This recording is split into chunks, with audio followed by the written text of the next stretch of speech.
Hey everybody, it is October 8th, an auspicious day, as you will see later in the presentation.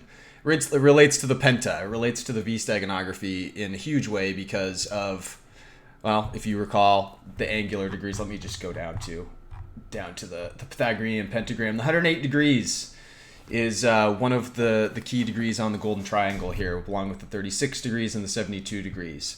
And that's probably a good place to start anyway, before we get into this Jolly Roger stuff, because the space tech lesson for today, as a continuation of the Nikola Tesla space technology series everybody voted on, and the Venus, and what the heck is going on with that planet and the cosmos right now, that's all going to relate actually to a faction that is deemed the Venus families by author Alan Butler, who is actually co-author on a couple of books we've discussed on the channel before, Civilization 1 and Who Built the Moon.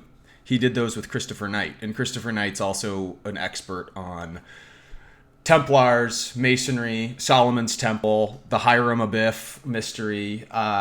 So Christopher Knight's not involved in this project. He actually did this with the wife of Scott Wolter, who does another history series on TV out of Minnesota.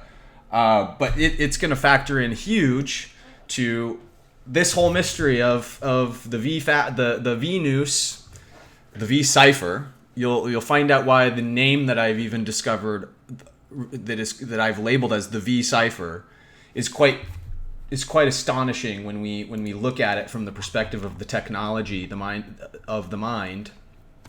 It's being turned against us with the pentagram, as it relates to some of these numeric figures. You're not if you're not versed in Gematria, you haven't been watching my channel long enough. But we are going to get into some Gematria today too. But point being is this is going to tie together nicely. I'm probably going to be able to do the rest of what I mean to cover in terms of the orbital technology, at least for now, in this video, and then maybe one additional. There's not a whole lot going on. Hey, Sonic Alchemy, good to have you too, man. You're just catching us. We're only like 3 minutes in. It's nothing you don't already know. But I do plan on closing the kind of the space arc out somewhat while I sit and wait for certain things to happen. That's to say, shit. If Joe Rogan has Donald Trump on his podcast in the next few weeks, that's of course one of those markers we're looking at from Cliff High and Dick Allgire's psychic research. So I might have to continue these. I guess I should hold off any presumptive measures of how often I'll be doing space videos in particular. But God, you guys are gonna see this is crazy.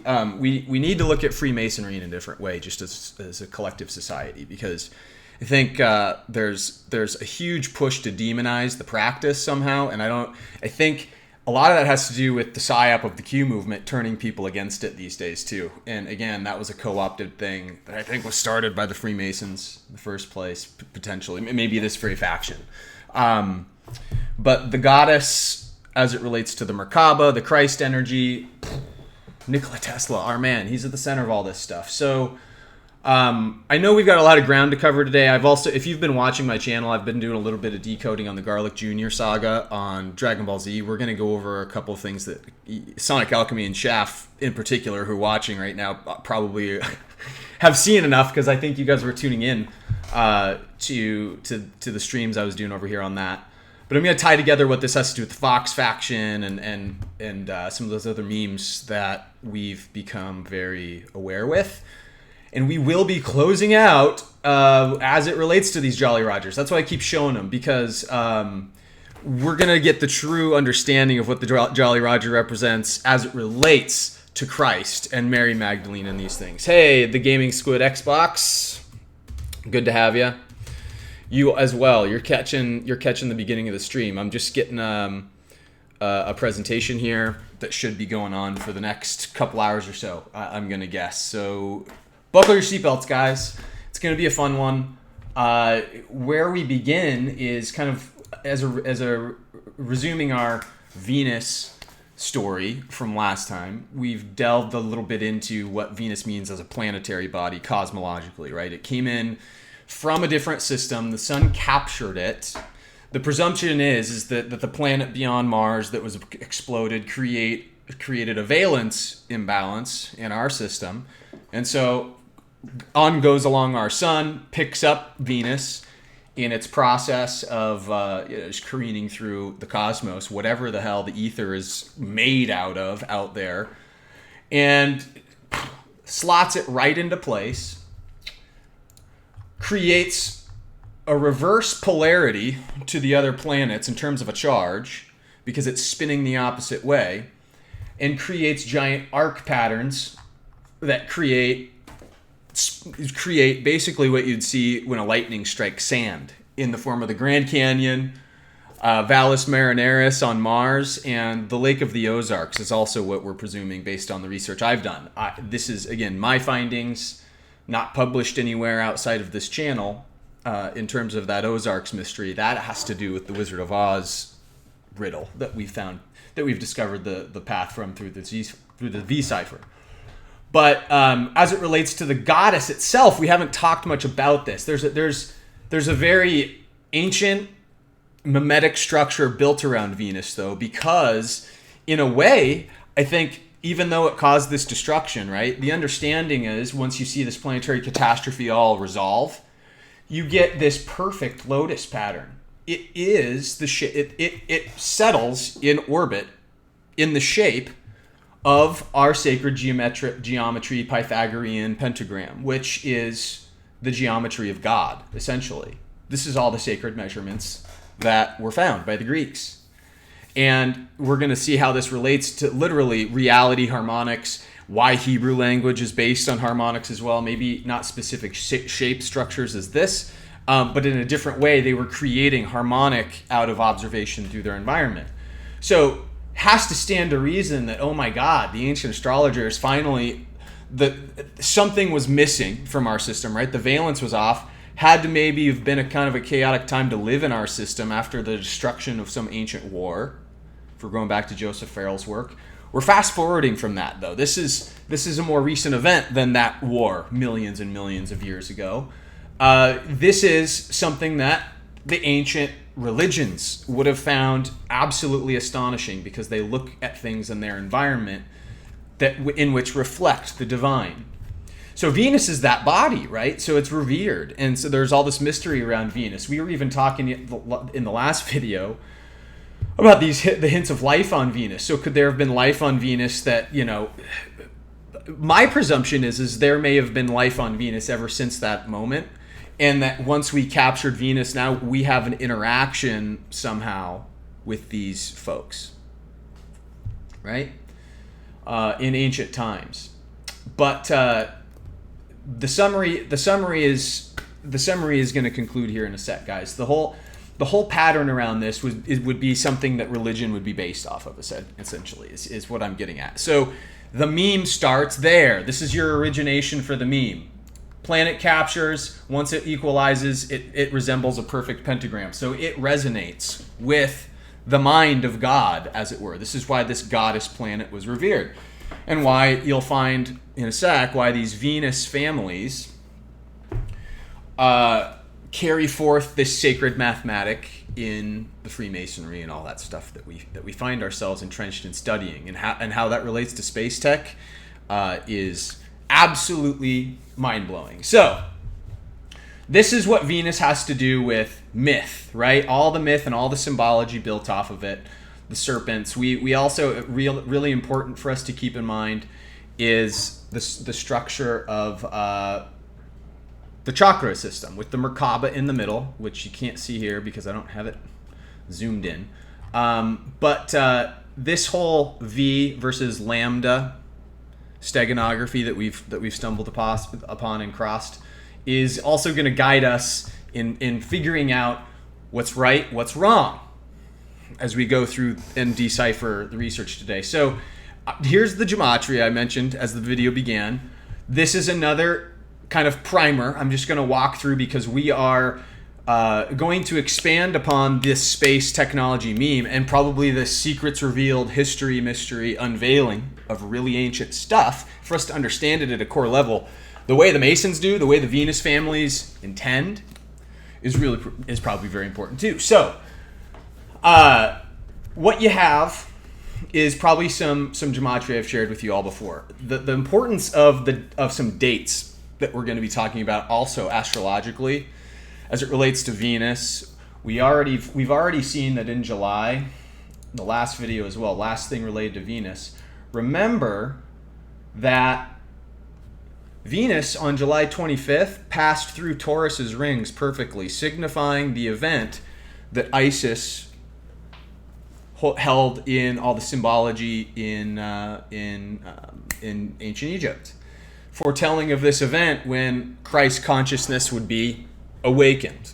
Not a second coming of Christ himself, but Christ as a resonance, a frequency, a scientific exploration of frequency. And hello, it's Joni Knight 44. Good to have you. Thanks for following the channel. You are joining in on a presentation of research-based items around space technology, rooted in what I've discovered as V-cipher is what we discovered. So it's a term of steganography and hiding things with symbols in plain sight. So see if you can follow me if you've just joined, but otherwise it's just good to have you along. Anyway, what we're talking about with the Isis horns, the Taurus horns, I think in this video in particular, she shows the Taurus on the wall of Egypt. So on some hieroglyphs, right? We've all seen the Isis symbolism the same way, with the woman and Horus representing Jesus. Actually, through Anatoly Fomenko's work, that's the best guess of what Isis is Mary herself with Jesus, but with some extra symbolism painted in there, glorifying Venus at the same time. So in this way, if Isis truly is Mary, Jesus' mother, potentially, this might make sense, because she's just extending the symbolism for what she represents in the divine goddess feminine as a following of this math, this sacred math, of the pentagram. It would make sense. She was embodying this, right? Even in Edgar Casey's work that I've talked about earlier last year, when he was doing basically remote viewing back in time, regression back in time to figure out factually what was happening with the Essenes. The Essenes that wrote the Dead Sea Scrolls had all of this into consideration in their practice. This is what it was all based around. I contend that the Venus family's knowledge that's carried forth has something to do with that ancient Essene knowledge, because we lost the Essenes. Where did they go? All of a sudden it transferred over to this secret society body, the Templars. We're going to talk about some of this stuff. There's been great care taken with these guys throughout history to make sure that the knowledge remains intact, and they hide it. We're finding out in the V steganography. This is ultimately why it matters, guys, because it's how we're decoding our new space future too. So we're starting here because the election is on a key date, November 13th. In Gematria, that simply reads and reduces down to 113. And 113 is always a curious thing that comes up in Gematria, because as I've put on this sheet here, virtually everything here, aside from the top, ascribes 113 to the pattern. Green screen, gaslighting, bullshit, not true, fiction. These are all the terms I've ascribed to the V steganography. No? I mean, how many times have we talked about gaslighting itself on this channel just since the riot started? It's the thing that got me back on my channel to talk about this stuff when I was convinced I was just going to take a break for the summer because I had so much shit to do. I had to get back on and do this stuff for sake of the fact that otherwise I think I would have gone insane if I didn't share it. But the point is as you guys can see, these are the themes all summer long that we've talked about. Mainstream disinfo, perjury, not factual, infidelity, politics, 113, fake reality, perverted, dream world, illusions, 113. Remember the Titanic, just to show you an example of how it would be used in other media. And if you also notice, there are some key numbers that you're also seeing that are congruent almost across the board. 40 and 41 is everywhere, and 58, which is a killing number, for different things. 58 is prevalent, quite prevalent. So you have 58, 41, and 40, and 113. And the 41 and 40, we're not going to get in too much into additional meanings of, but I'm pointing out that they're interrelated with these very terms that are related to 113. And then we've also got some curious stuff that I threw in here because they are prescient based on the sign of the times. We have right now something very astrologically significant going on in Mercury. Remember, I was talking about this last time too. So irrespective of the overall Venus narrative, we're going micro now because we're starting to use this as a cipher. Remember, for kind of the rest of the presentation, these themes are going to play out. These are the foundations. This next block up here is the setup. So it's kind of like a bump, set, spike scenario. So bump, set, and then this whole section's the spike. Okay. So if we're using this as microcosmic situation, we're tying 113 to November 13th.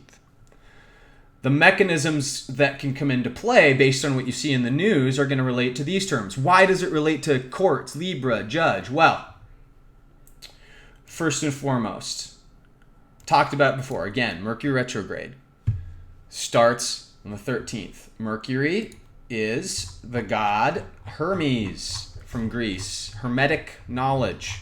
It's the ancient knowledge that's passed along with this shape in mind. So when anybody embodies Hermes, they take on the guise of the god of communication, of messaging, of mind control, or of creativity. We've talked about this as what actually Theta, the very platform, is, right? You unlock Theta frequency in your brain, and you are able to tap into creativity, or you can get hypnotized by it. It's mind control or creativity. The fasces, in the reverse of the Mercury dime, on the House of Representatives. The House of Representatives needs to go. I'm gonna start talking about this a lot more frequently too. We need the Senate to create the laws, but we don't need the House of Representatives as a middleman. They're middlemen. They are middlemen. They are basically the Vogon bureaucratic, impediment, just like in the Hitchhiker's Guide to the Galaxy. The fasces we talked about last time. Mercury is the god of communication. We talked about several times as well how in the times where Mercury is retrograde, opposite day rules kind of apply. Mercury retrograde. So the fascists are effectively in play if normally they're anti-fascists because the opposite day rules apply, right? So, since this is the case, these are really significant days for something to be starting. Libra. The direct station occurs in Libra on November 3rd, the day of the election, when Mercury goes back from being retrograde. Do you see how November 3rd is a significant day for the bookend of the Mercury retrograde period? Well, it's going to heat up starting on the 12th, 13th, 14th here. It's going to speed up and it's going to station, and then it's going to go retrograde, and then we're in a retrograde pattern all the way through the election. Great time to have voting is communication. Think about it. There's the 15th. They wanted the next debate to be on the 15th on a technology platform. Doesn't look like Trump's going to play by that. So communication is debating, right? It's also how in this period where I'm looking for Joe Rogan to have him on his podcast, because have Trump on his podcast. That is because convention is out the window too. It's just the perfect period for something like that to be revealed. But the other thing you have to keep your eye on is Libra is the sign that rules. This is where Mercury is going to be ending its retrograde, of course. It's going to be in Scorpio on October 14th and end in Libra. But why it's important that it's ending in Libra, because the dates that are also aligning with this are the dates that the Senate Judiciary Committee hearings for Amy Coney Barrett are going to happen. So This is interesting, right? So right as Mercury is going retrograde, during this whole period of it stationing and going retrograde, boom, boom, boom, this whole 4-day period where it's going to be the most intense, these are going to be when the hearings are happening. Libra is the sign of balance, of judgment, of laws, right? If we're going back to actually the Gematria, check it out. Courts, Libra, judge, gavel. This has always been a fun one. Judge and gavel always match up. You've got the 47 degrees of the Freemason compass, which factors in. There's a through line. The 88 represents all the moon rituals that we've discussed. Libra also has to do with Saturn. 93 is the number for Saturn. 42 is the number for slavery. So 42, slavery, and then it's inverse, 24. And then you've got Saturn, 93, and then Saturn's inverse 39. Libra is very, very interesting phraseology in the English language for this. So courts as well, the same thing. You got the 39 and the 24 matching up.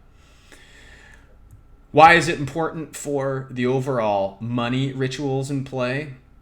These don't necessarily connect but to the next page. But remember, as these numbers in Gematria match up with the sacred angular structures of the sacred pentagram, 108, 36, 72, when you see these referenced, you know that these are related to Pythagorean mathematics in some sort of way, very purposefully done. The English language is programmed.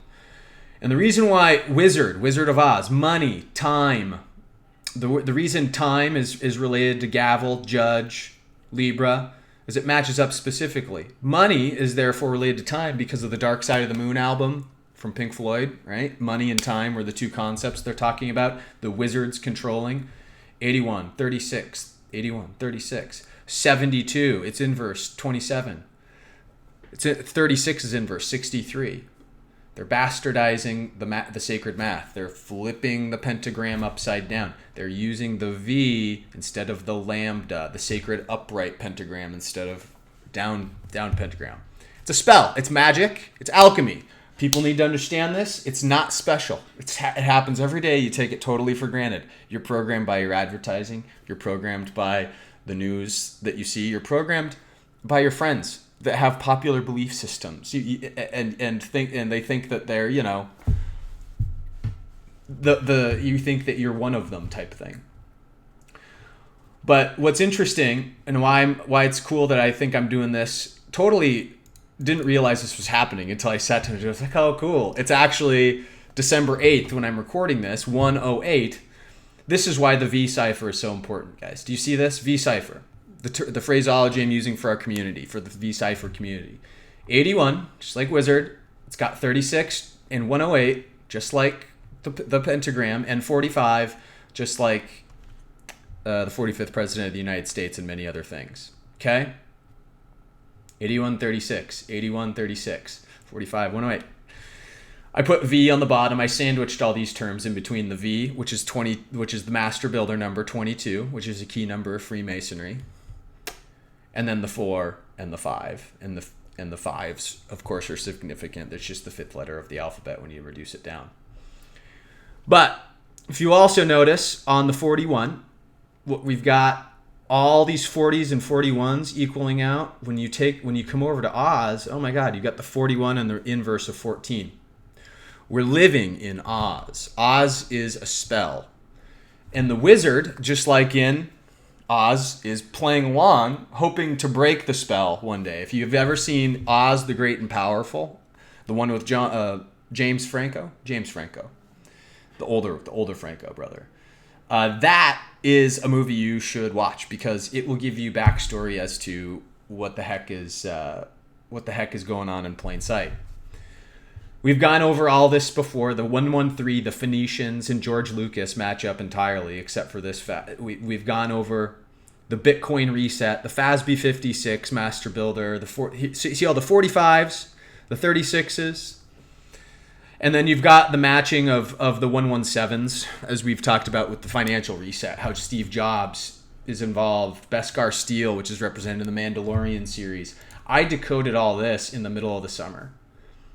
The Mandalorian. If you haven't gone back and watched this video, you've got to go back and watch that one, and really pick up the series where we started at the beginning of January.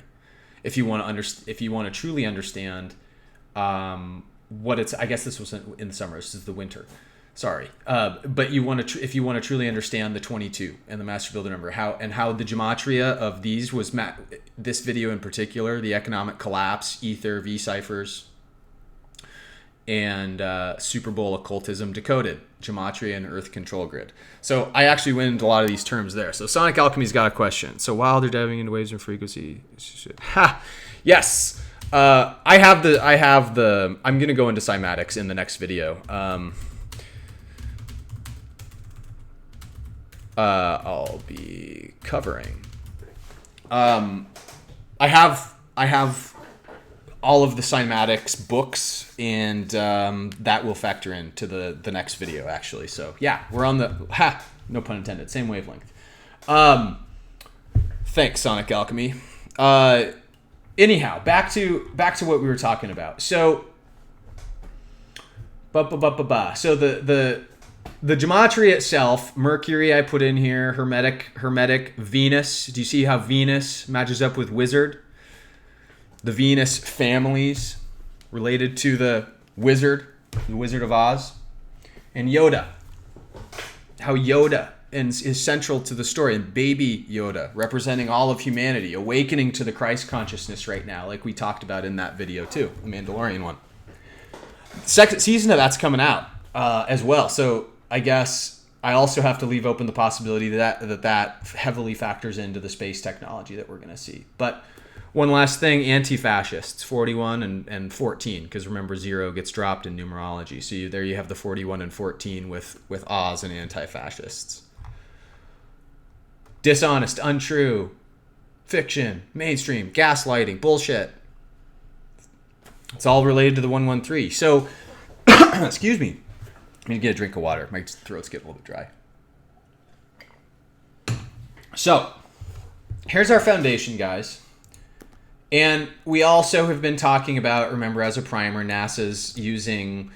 they're hijacking the divine feminine. Remember, there's something where they're hijacking the divine feminine, controlling it with the moon. The moon's got to go, in my opinion. That's just an opinion. I don't know how much havoc it would cause, but I think it's a mind control device to the utmost. And it's hijacking the period blood, the menstrual blood of, the lambda representing the divine feminine, going between the legs here. And what is this Artemis Plan? And 2024, again, that key date with the moon. 2024 relating to the great North American eclipse that's going to happen again, the complete path of totality, that X marks the spot. X marks the spot in New Madrid. New Madrid. Where are the Ozarks? Right in that area, remember. Boom. Let's get those Ozarks up. Look at that. Not filled with water, it's the same as the Grand Canyon. In terms of the refraction patterns, it's a lightning strike from Venus. So there's something very, very sacred to that area. It's a seismic zone. It's where a lot of the ley lines connect. Let's get our Earth grid up here too, because we've got, as you can see, this major ley line goes right through there. Right through there. And this was essentially, this ley line right here was very much the path that the first pass of the complete path of totality that the eclipse took in 2017. It was almost exactly right on that ley line. It went right over the top of the Bermuda Triangle, which is the ultimate down here, right? But you've got DC right here, and you've got, the New Madrid fault at a major intersection for ley lines, just as important as, down here next to me. Maybe not quite as important. We've got the Devil's Highway down here next to me, which is right next to the border of Mexico, down here in Arizona. But you can see why this is a major harvesting event for some sort of energy and some sort of input for whatever plan they had in their grand alchemy plan. I have 10 hours of video decoding this over on the Patreon channel. Boom, boom, boom, boom. 10 hours. as it relates to the financial reset, the eclipse, what I'm supposing they're doing with the boring and CERN as it relates to all that stuff. But we're just talking about the steganography as it relates to what they're attempting to use space for and what we have potential to use space for with the Tesla text. All right, okay. Sonic Alchemy says, I've got to send you some sauce on the 40th parallel and oh yeah, Susquehanna River. Sure, definitely. I don't even know who Michael Wan is, Sonic Alchemy, so that'd be appreciated. Absolutely. Send direct message me on Patreon and by the way, we'll have a place for you to dump that soon. I'll be announcing this probably later next week, but I'm going to launch my Discord server so you guys can all meet. So like Shaft and Sonic Alchemy that are watching right now, you guys can everybody on Patreon, they can't see and talk to each other. So I started a Discord server.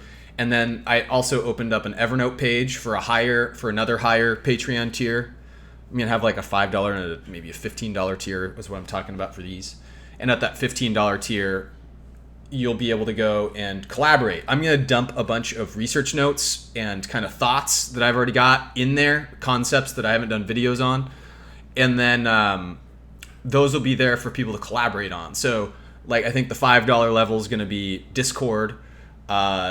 Discord chat channel. The $3 is just going to remain what it is. General support. $5 you're going to have Discord. $15 you're going to have Evernote, the Evernote server to where everybody can collaborate on the notes, add to people's views and stuff like that. And you guys will get to know each other. That's the goal. Beyond that, we'll see. There's other stuff I can do. Like I'll incorporate badges and raffles and stuff into those tiers as I get them. But anyway, that was just a public service announcement for you guys all listening. It'll benefit anybody watching this because it's going to be posted to Patreon only later.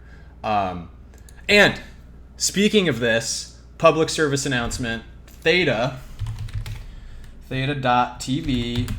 video on demand. Check this out, guys. Check this out. Yeah, it was 2 days ago. Speaking of segues, and sorry not to divert too much. This actually matters quite a bit.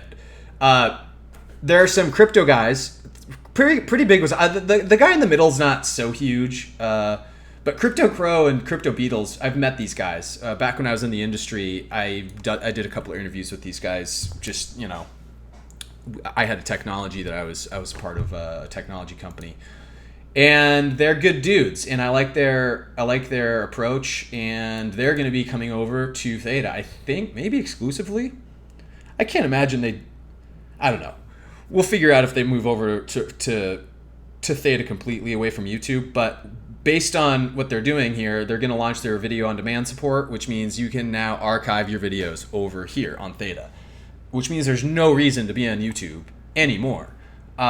So I really think my days on YouTube are numbered. I'm probably going to do, there's Corey Daniel, at Phoenix Enigma, and I are talking about doing a couple collaborative things, to start weaning people that way. I'm going to do another interview with him, maybe tomorrow if I can get him on so we can do a Theta stream. But, there's really not going to be any reason for me to be there anymore.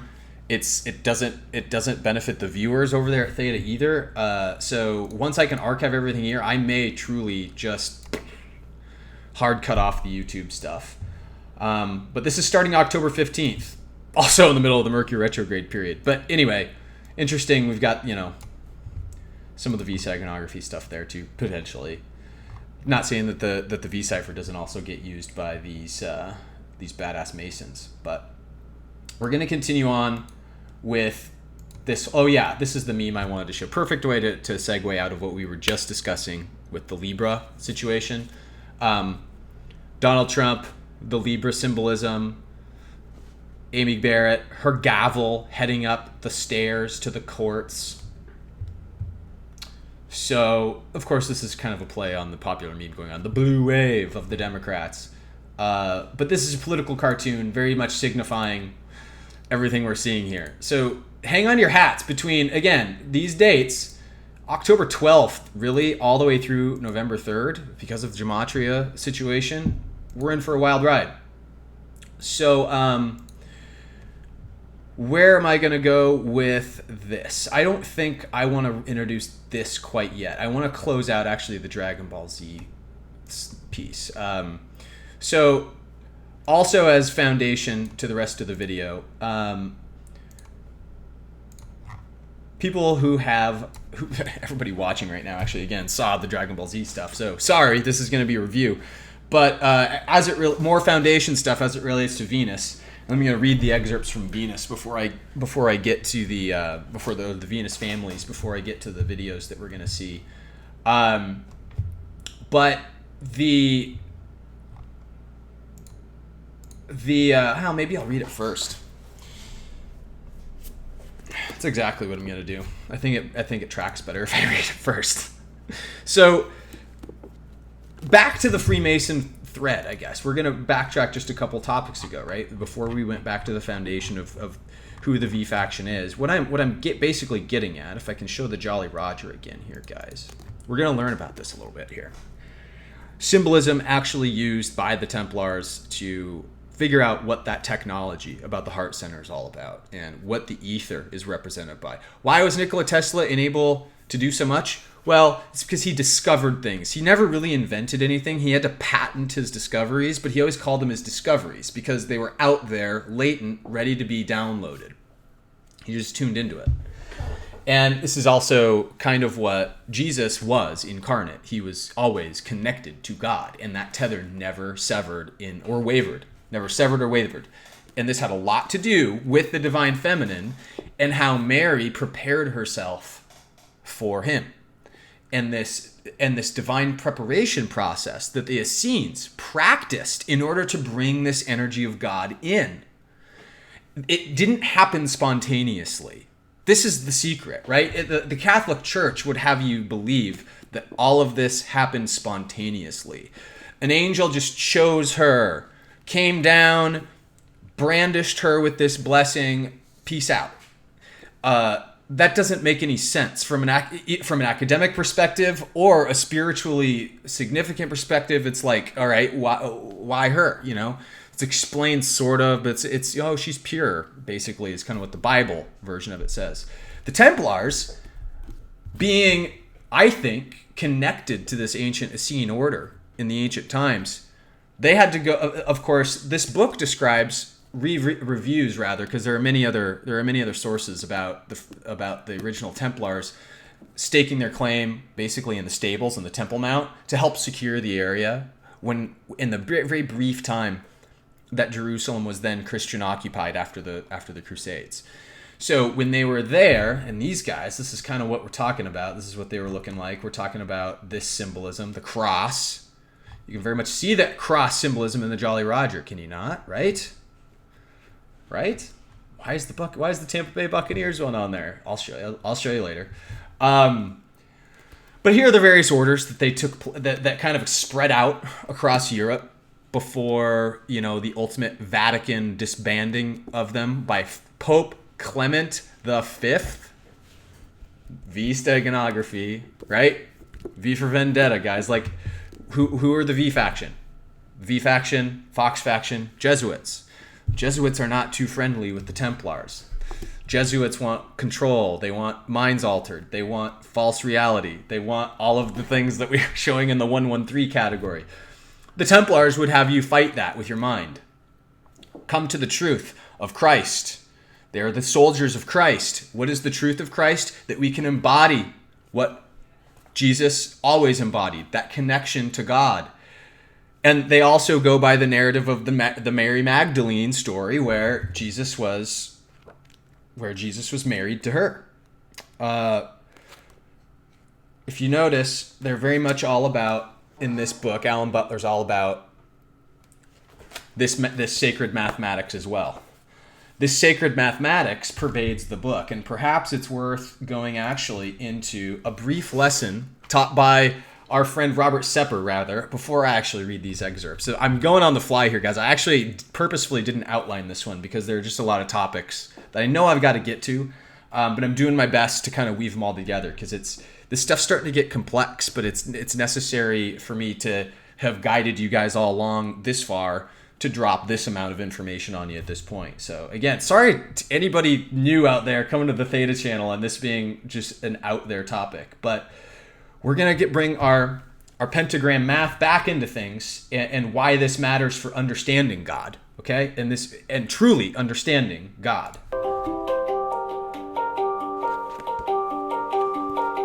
Robert Supper's channel, Atlantean Gardens.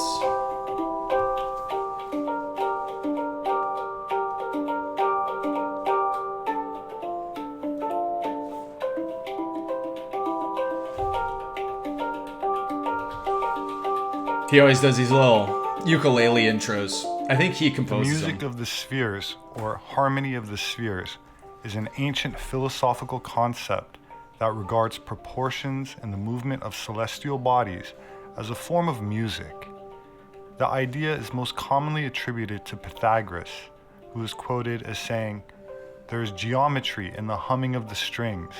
There is music in the spacing of the spheres." This idea remained a central theme of philosophical thinking for more than 2 millennia, where numerous influential scholars use different metaphysical or aesthetic arguments to associate each celestial body with a certain pitch, according to the best musical theory of his time. In the case of Pythagoras, legend has it that he was walking past a blacksmith shop when his attention was attracted by the harmonious ringing of the anvil. On inquiring within, he was told that the hammers were of different weights, each one producing its own pitch. This explanation supposedly led him to the idea of musical intervals. While I like this story, it could also be that Pythagoras discovered consonances by experimenting with string length on a monochord, an ancient musical and scientific lab instrument involving one string. I'm going to play this video all the way till it gets to that monochord section. It's going to show that. It's pretty cool. If anybody's never seen a monochord, it sounds just pretty dumb, but it's actually quite fascinating because it actually shows kind of a representation of the thought process of what Pythagoras must have gone through to draft these discoveries out of his conclusions based on his surroundings. And again, a better understanding of God. In a Greek sense, to understand his environment, he understands God, because environment is God, a living representation of, right? The incomprehensible. I'll continue. You'll see that by the end of this. Consonance is defined as a combination of notes which are in harmony with each other due to the relationship between their frequencies. Pythagoras is accredited for discovering the simple fact that the pitch of a musical note depends on the length of the string which produces it. This allowed him to correlate the intervals of the musical scale with simple numerical ratios. And this is what a monochord looks and sounds like.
An important point here was his attempt to reduce an element of human experience, in this case sound, Sorry, to I was muted. mathematics.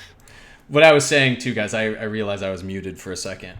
We're going to experience in this next scene, also as it relates to what we talked about in one of my other Patreon videos, the history, mystery, swamp creatures. This is from a few weeks ago, but how the duck was also related to Scottish Rite Freemasonry through Disney, through DuckTales, through the occlusion of history, and what really is behind the Fox faction following the White Rabbit, which ends up being, on the YouTube channels where the White Rabbit was for the Usagi Yojimbo component, because it relates back to the Aryan history mystery.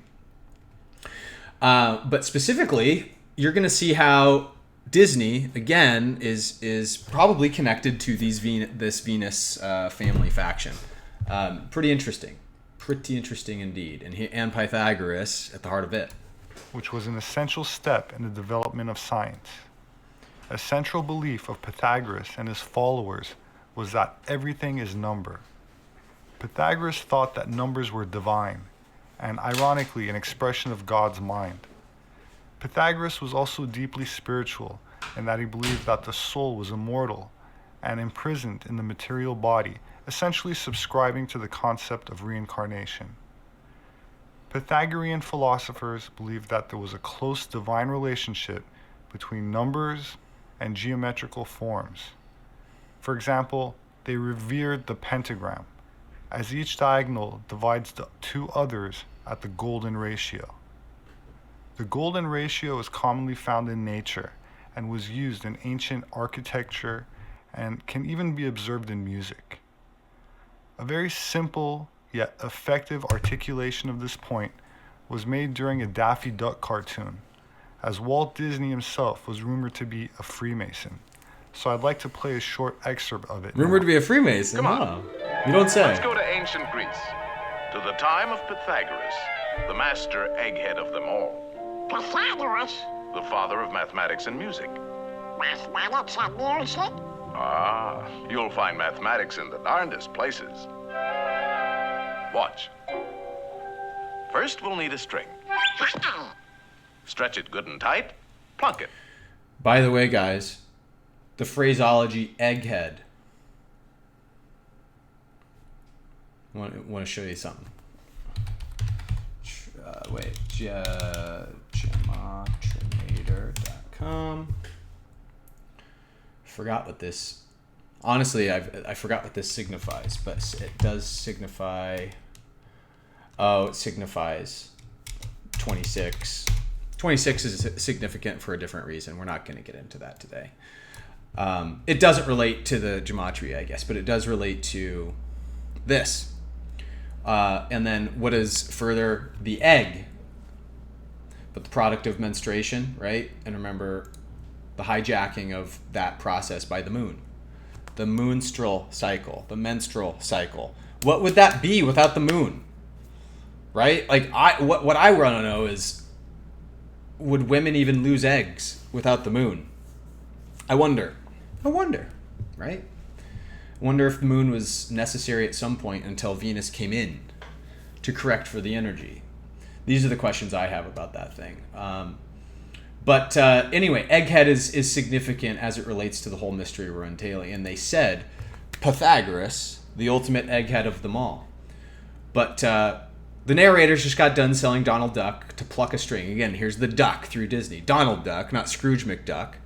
But Donald Duck did make an appearance in DuckTales several times. He said to pluck this string. Now divide in half. Plunk again. You see? It's the same tone, one octave higher. Now divide the next section. And the next. Pythagoras discovered the octave had a ratio of 2 to 1. With simple fractions, he got this.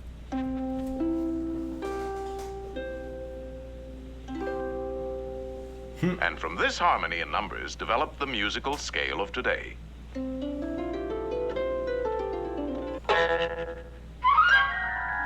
By God, you do find mathematics in the darndest places.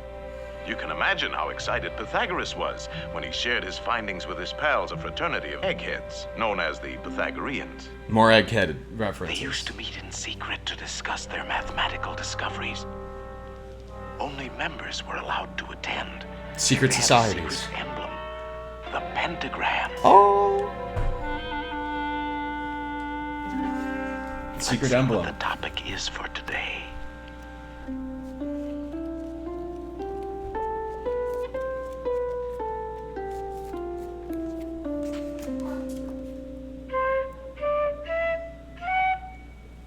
From the Venus families, right? Are the Venus families just the carryover for the Pythagoreans? I wonder.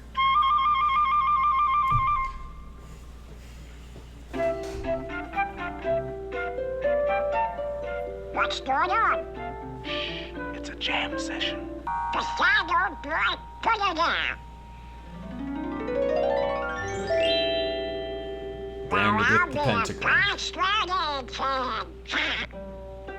It was our old friend Pythagoras who discovered that the pentagram was full of mathemagic. The two shorter lines combined exactly equal the third. And this line shows the magic proportions of the famous golden section. The second and third lines exactly equal the fourth. Once again, we have the golden section. But this is only the beginning. Hidden within the pentagram is a secret for creating a golden rectangle, which the Greeks admired for its beautiful proportions and magic. So the golden rectangle is something we haven't even talked about. But you did see before it collapsed the golden triangle, which we're going to expand on a little bit too with more of Ken Wheeler's stuff of how the golden triangle can get divided itself. Pretty crazy. Qualities. The star contains the golden rectangle many times over.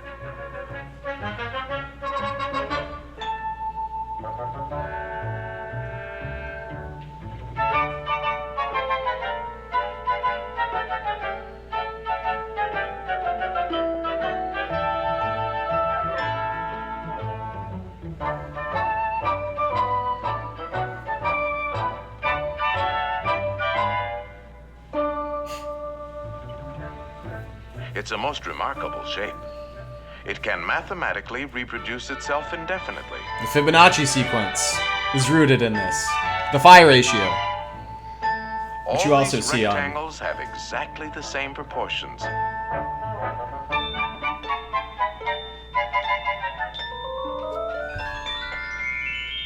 This figure also contains a magic spiral that repeats the proportions of the golden section into infinity. To the Greeks, the golden rectangle represented a mathematical law of beauty. We find it in their classical architecture. The Parthenon, perhaps one of the most famous of early Greek buildings, contains many golden rectangles.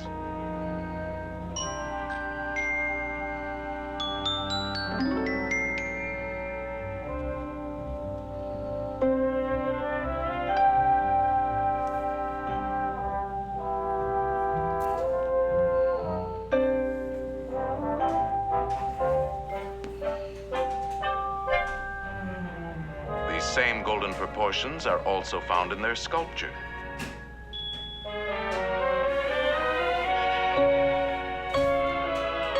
Anybody ever seen the Venus de Milo sculpture? The Venus de Milo has all of these Greek sacred geometrical sequences in there too. It's a little bit more complex than these upright ones, but it's there. Hello to everybody joining in. You're watching live presentation, space technology, Pythagorean frequencies, In the Nikola centuries Tesla that tech. followed, the golden rectangle dominated the idea of beauty in architecture throughout the Western world. The Freemasons, by the Freemasons' hand, construction of which faction? I would surmise the Venus families, as we're calling them, just because of Alan Butler. The It's a good Cathedral name. of Notre Dame is an outstanding example. The Renaissance painters knew this secret well.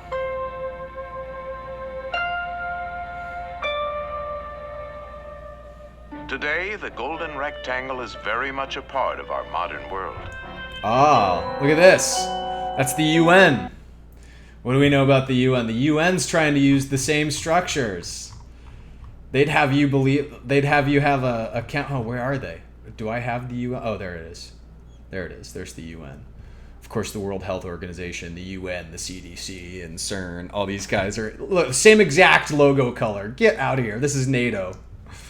So the logo color is what ties all these guys together. But anyway, they're turning the pentagram upside down. But irrespective of whether the pentagram is upside down or not, it still has all this same ratio. So pointing out also that the UN is using it. Not only are the Greeks, but there's something going on here.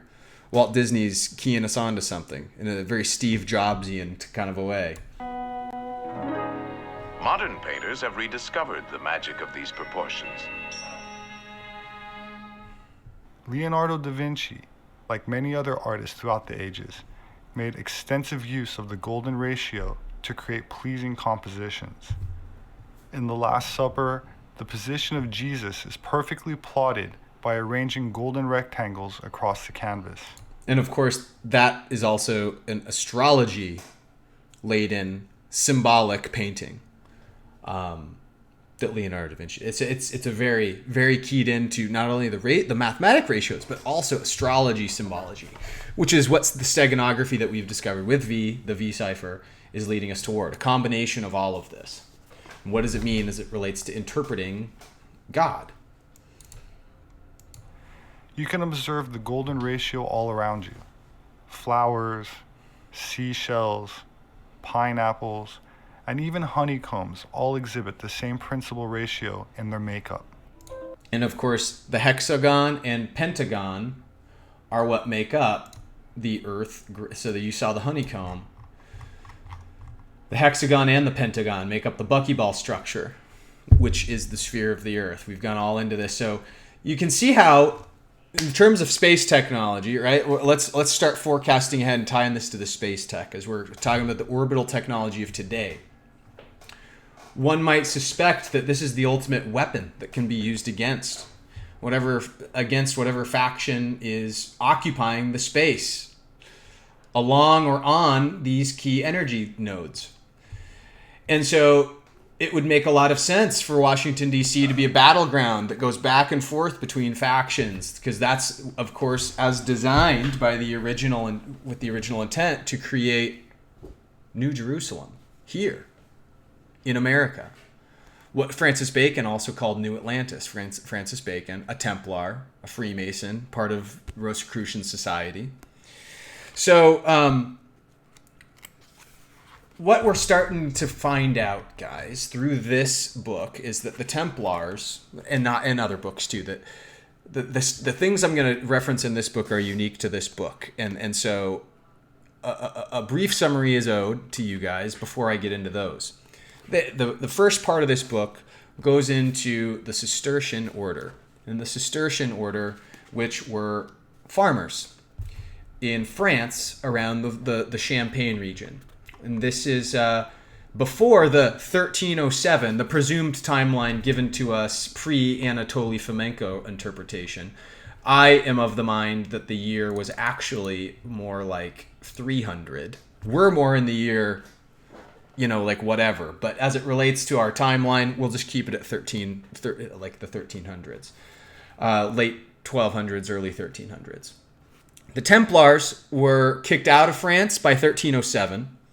They were at war with the Vatican. The Jesuit faction got control through, again, I said earlier, Clement V, the V, and Philip IV, King Philip, had wrested control of France. This is why it was so important when Napoleon Bonaparte came back and restored the Merovingian dynasty via the French Revolution, which, in a way, is kind of one of the spots along the way between the events we're talking about and what we face today. It's a major win for the Venus families. But the Venus families are simply stated here that it's an unknown group of people that use the army of the Knights Templar, the army of the Freemasons and secret societies, but were probably of the Essenes, in my opinion, are these ancient secret societies. The Pythagoreans, the Essenes, probably the same people, same knowledge, same understanding. These are Gnostics. They have a completely different understanding of God as we're interpreting. So the relics of all of the things that were brought back to light had to go be reacquired because of all the Crusades. And it was during this time that the Templars at the Temple Mount were able to excavate around the Temple Mount by being gifted lodging in the stables, basically, which is just fine by them to go and go about finding all the secrets. One of the secrets that's presumed to have been found is an ossuary. At some point in time, an ossuary. An ossuary is where you actually get the symbolism of the skull and crossbones from. An ossuary is a burial chamber that's two-tiered. You have an inner chamber and an outer chamber. And the inner chamber is open to the sky, and it's larger, and then the outer chamber is enclosed. And it's more like a cistern. It's got, boxes along. So what happens is you put your deceased in the middle. And this was actually kind of an ancient Jewish practice. Even this is where the original Jewish Hebrew practice of this came from. Was probably from the Essenes, and because the Essenes did practice this. And in the ossuary, you'd have typically a whole family, but in the middle, the newly deceased, after they were mourned, would be placed in the middle, and what would happen is it would decompose to the sun, allowing birds, carrion birds, and things like that to come eat the flesh away, and in that way help the soul defragment from the body, its attachment to the body in this lifetime, the spiritual being that needed to transcend and go on for another lesson, another great work. And so this is what the Essenes practiced. And so the Templars, if coming from this same Gnostic belief system, also did this or knew of this, and also were followers of Jesus himself, not the ideology shoved down people's throats by the Catholics, but of Jesus himself, the divine nature of him connected through the divine goddess to God. And what's revealed, in other words, about this Jolly Roger is that what happens in the ossuaries is the skull is placed right on the bone, right on the two femurs, in a box, so as to save space. So huge families can be placed in that outer chamber. And what they're arguing here is, because of the DNA tests or the presumptive location of a discovery that got made in 1980 that ties all the way back to the Templars, it looks like a certain ossuary was disturbed by a certain someone with a hallmark or a calling card left behind. 3 skulls in a triangle formation, which is a calling card for the Augustinian Trinity. And they were placed in the middle. And guess what? Key bones were removed. Key relics were removed. Through inscriptions in this ossuary, it was called the Knights Templar, the ossuary of Talpiot, the Talpiot tomb, Talpiot, if you want to go look that up, the Talpiot tomb. And it was said that the actual bones of Jesus Christ, Mary Magdalene, and the whole family, their children, everybody was buried there. And so it was like a pilgrimage for them to go back hundreds of years later, probably a few hundred years after the death of Jesus, because with the union of Mary Magdalene and Jesus came the Merovingian bloodline. The Catholics tell it like Jesus ascends into heaven, corporeally ascends. The only way that makes sense is if, in a similar way to Enoch, he goes up in a spaceship or something, right? The actual Jesus overcame that. Like that's kind of the whole point of Jesus's life. And so this whole thing around the Pentecost, remember the Penta, there's something of a spell relating to the mind as it relates to the Pentecost. Also remember Augustinian Trinity and the Theta logo too. Anyway, the Pentecost is a key moment in time that we all need to look at as kind of where Constantine fragmented the actual history. So in other words, The Jolly Roger, with all of this in mind, is said to be the direct representation and the next guise, the next iteration of symbology that the Templars took on after their original Rosy Cross, which they still carry forth today. We see this in modern society, like we're showing, like the Knights Hospitalier. But again, I don't think the current understructure of the secret societies, I don't even think they research like we're doing. I think they think they're a part of a larger order. But the old guys, the old order, the guys that brought this symbolism to light, this is a symbol of the truth, the symbol of Christ, the symbol of the true knowledge of what Jesus brought. Because the secret is that Jesus didn't corporeally ascend into heaven. His spirit went, and then his spirit reignited his corporeal form here. He solved that puzzle. He didn't reascend. He died. He lived a mortal life afterward, started a bloodline with Mary Magdalene, and lived a corporeal existence to where he had a corpse at the end of it. Proof positive by what the Templars probably brought out of this ossuary. This is one of the secrets that seems the Venus families have been running a counter campaign with the Vatican to amass their own storehouse of treasures. But the Templars are more like blockchain guys. They decentralize all of everything all over the world. So they don't have one storehouse of everything like the Vatican does at Vatican City. Real easy to go get the secrets of the Vatican, really hard to penetrate the mysteries of the Venus factions. So what we're saying is Jesus himself is the secret that they pass along. The Christ consciousness, bringing back New Jerusalem to New Atlantis. And they discuss that the Jolly Roger, there's the representation of it in the Venus family book. But I just paraphrased an entire section for you. It's really interesting that along with that, the impetus for the V steganography becomes apparent in the first place here on page 110. This is in a chapter called The Knights Templar and the Venus Families. And it says at the bottom of the page, another distinguishing feature of the Venus families is their absolute belief in self-determination and freedom. Sounds familiar with the Founding Fathers, doesn't it? Founding Fathers have always been cast as Illuminati, the illuminated. So the counter campaign for the mind control of the people with the Vatican, they'd have you believe that the Illuminati, these secret societies, they're the evil ones. They're the Satanists. They're the ones that are running those campaigns, though.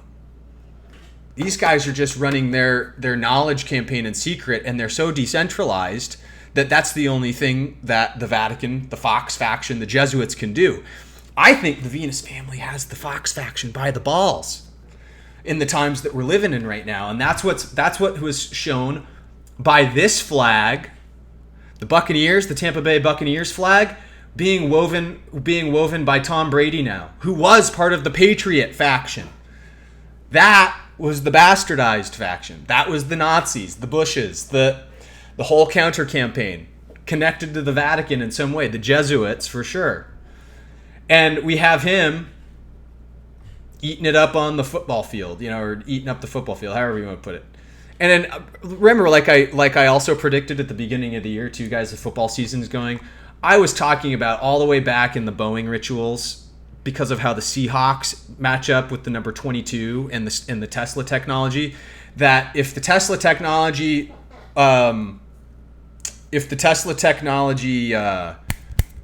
whatever you call it, rollout, there you go, the public rollout was to proceed, it would be led in tandem by the Seahawks doing really well, and that's actually what you find. Because. Sorry, guys. Sports are rigged. Sports are rigged to reflect and mirror what's going on as a counter, as a spell, in a sense, to reflect what's going on in the real world. You can decode sports just the way you can all the news that we've done. So, of course, Seahawks versus the G represented by the Freemasons themselves. This is a very Masonic thing. So, I once actually was of the belief that sports, because of this, was all kind of a control mechanism for gambling. And I think the mafia, because remember, the 3M faction is what I'm calling it. Mafia, Masons, military. I think the mafia is involved in some way. So I don't know how that plays in with the betting piece of football. Gambling, greed, those things kind of go against what we're talking about in the battle for knowledge against greed and the ancient knowledge. But, if I'm the Templars, maybe I just have to bunk with the mafia for now to get my ends met. And then I've got the ultimate broadcast mechanism for symbolism, the NFL and professional sports, to sit on top of ley lines, do nothing except for sit stadiums on top of key ley lines to control the mind through magnetism and frequency. Put a lane line map underneath all the stadiums for the NFL. You'll see something interesting.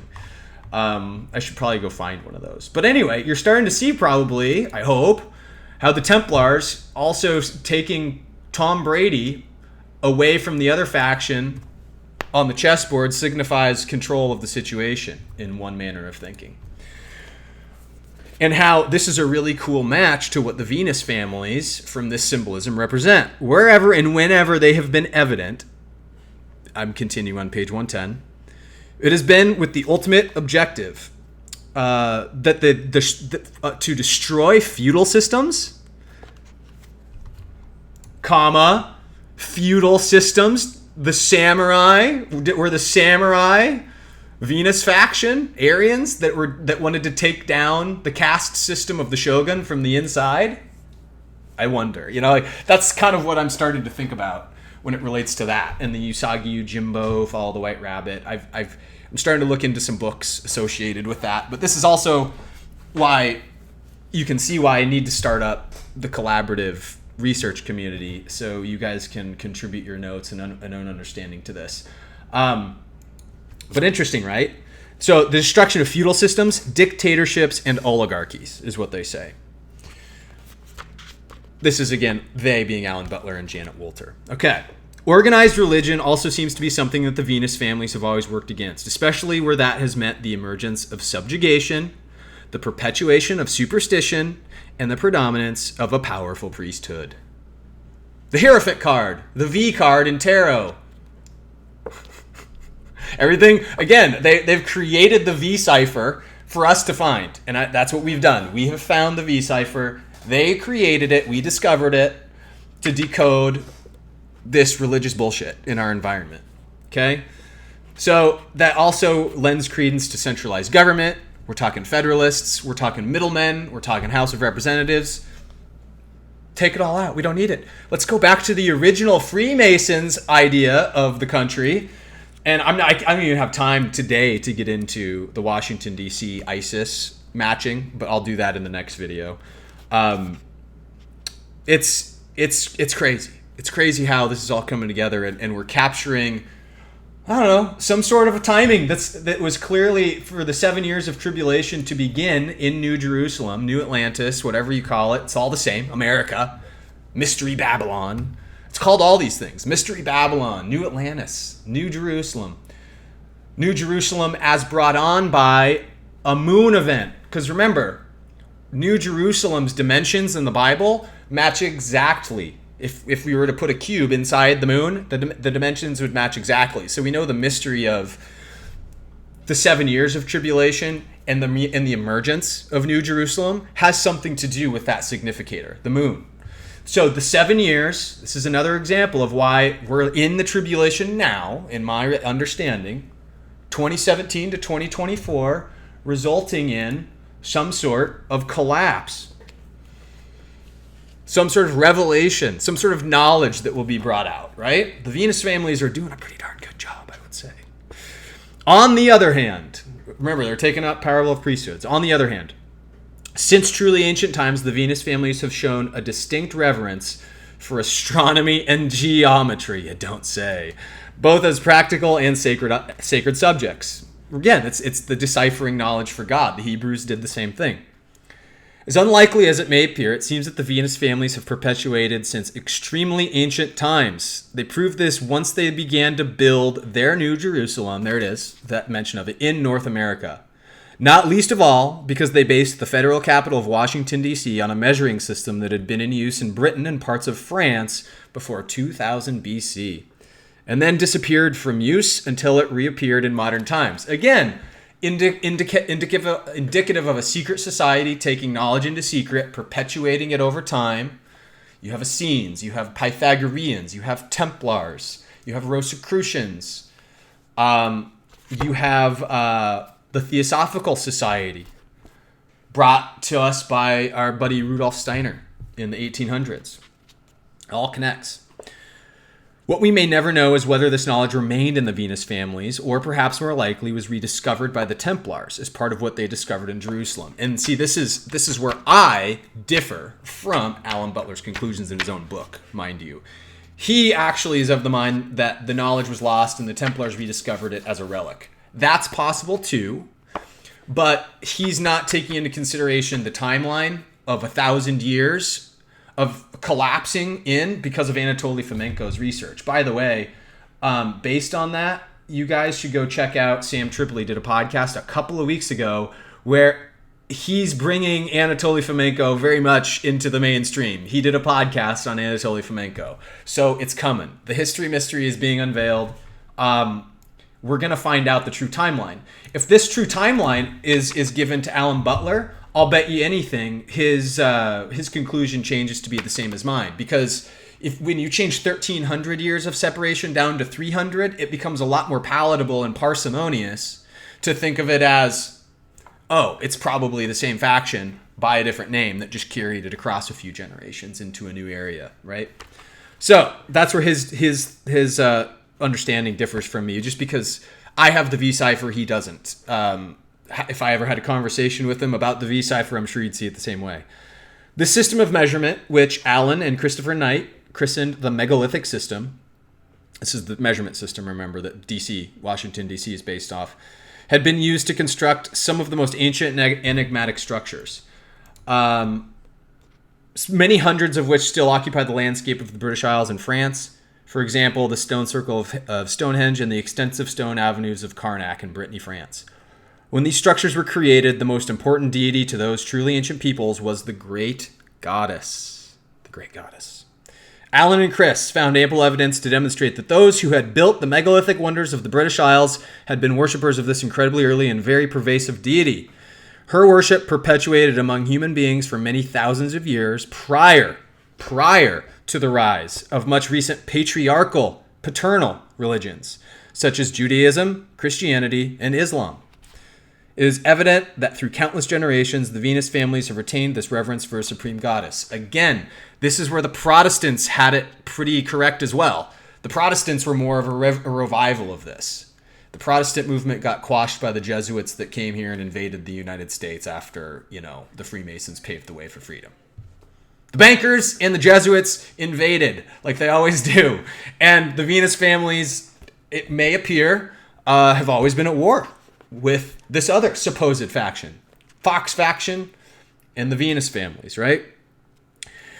So during a research period that spans the past 20 years, those we now refer to as the Venus families have also been called the Continuum or the Star families. And that's because of their connection to the cosmos and ancient connectivity to aliens. Think Enoch, right? The Watchers. The knowledge that the Watchers gained. We've covered that with the mystery behind the Mandalorian, even, which we'll find more about in season 2, as we talked about at the beginning of the video. So in other places, and by other researchers and historians, these people have also been known as the Illuminati. That's what we were talking about earlier too. Among their distinguishing features, when their presence makes itself known, is their interest in New Jerusalem. The Venus families also retain an interest in the patriarch Enoch, and have endeavored to retrieve knowledge that dates back thousands of years. Again, that Scottish Freemasons were the ones that went questing and found the tome in Ethiopia for the books of Enoch. We're talking about old-fashioned medieval questing here, guys, that the Templars would go on for these ancient relics. And the relics were most of the time like books and stuff that was written down. The Ark of the Covenant is something we'll go over to, the Holy Grail. These are metaphors. These are metaphors. The Ark of the Covenant was something that was physically constructed to represent the metaphor at the time, but it doesn't mean that the thing itself isn't still a metaphor. So, last thought, and then we'll move on. Although the Venus families have often used Christianity in its present form as a cover for their own individual beliefs, they by no means repudiate the story of Jesus. See? On the contrary, we have seen in chapter 5, how the Knights Templar rediscovered the Talpiot tomb. That's what we talked about too. Some of them leaving the skulls of their departed brothers to guard it in that sacred St. Augustinian Trinity pattern. While at the same to guard it while at the same time almost certainly removing relics from the ossuary of Jesus and his wife, Mary Magdalene.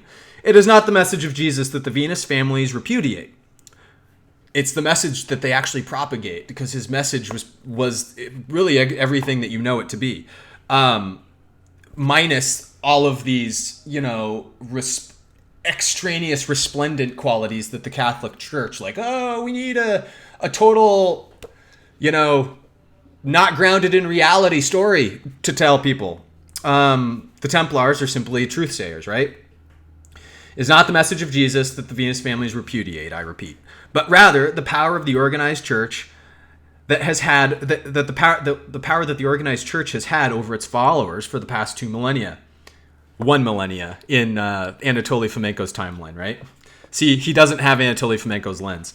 Jesus is viewed by the Venus families as being representative of the dying and reborn God of all the mystery religions, while his wife, Mary Magdalene, and possibly also his mother, Mary, are synonymous with the great goddess herself. Their teachings included a balance between the male and female, working in unison as they undoubtedly believe reflected the nature of God and goddess. Right? The yin and the yang. Much more sensical. Much more sensical. There is every evidence that the Venus families disbelieve the patriarchal version of the Jesus story that the Roman Christians have manufactured. Okay? And then they go into how Thomas Jefferson and George Washington were both likely members of this Venus faction. And how others were not, like Alexander Hamilton and James Madison, who were Federalists and centralized government fanatics and are the reason why we have centralized government in the first place with this House of Representatives thing. Let's go back to thanking our... whoops, went way past it. Let's go back to thanking James Madison. Oh my God, did I pass it again? There it is. James Madison and Alexander Hamilton for this whole mess, plus eventually the Fed, even though they didn't have the direct hand to play. So guys, this is where things get really compelling in the story of Jesus as it relates to this symbology and why it really matters in this time to come. This is why I think the figures I brought up, Steve Jobs, Alan Greenspan, I think these guys are part of this faction. And let's just call it the Merovingian faction. I think the Bonaparte family, the Kennedy family have been maybe recruited into this. The Kennedy family seems to be one that was recruited into it, in my view.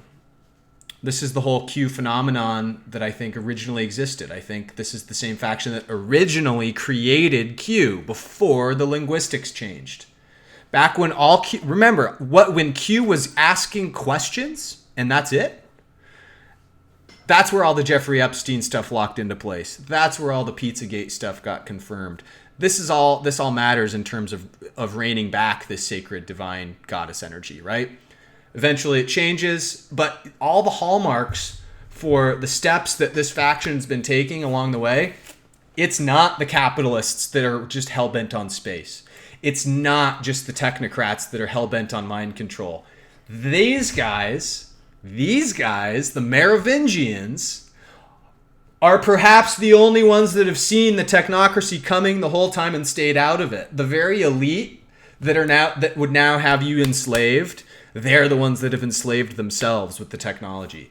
And my argument is this was all being waited on by the Venus families for 1,500 years. Again, using Anatoly Fomenko's timeline, not using the actual 2,000 years since Jesus was alive timeline.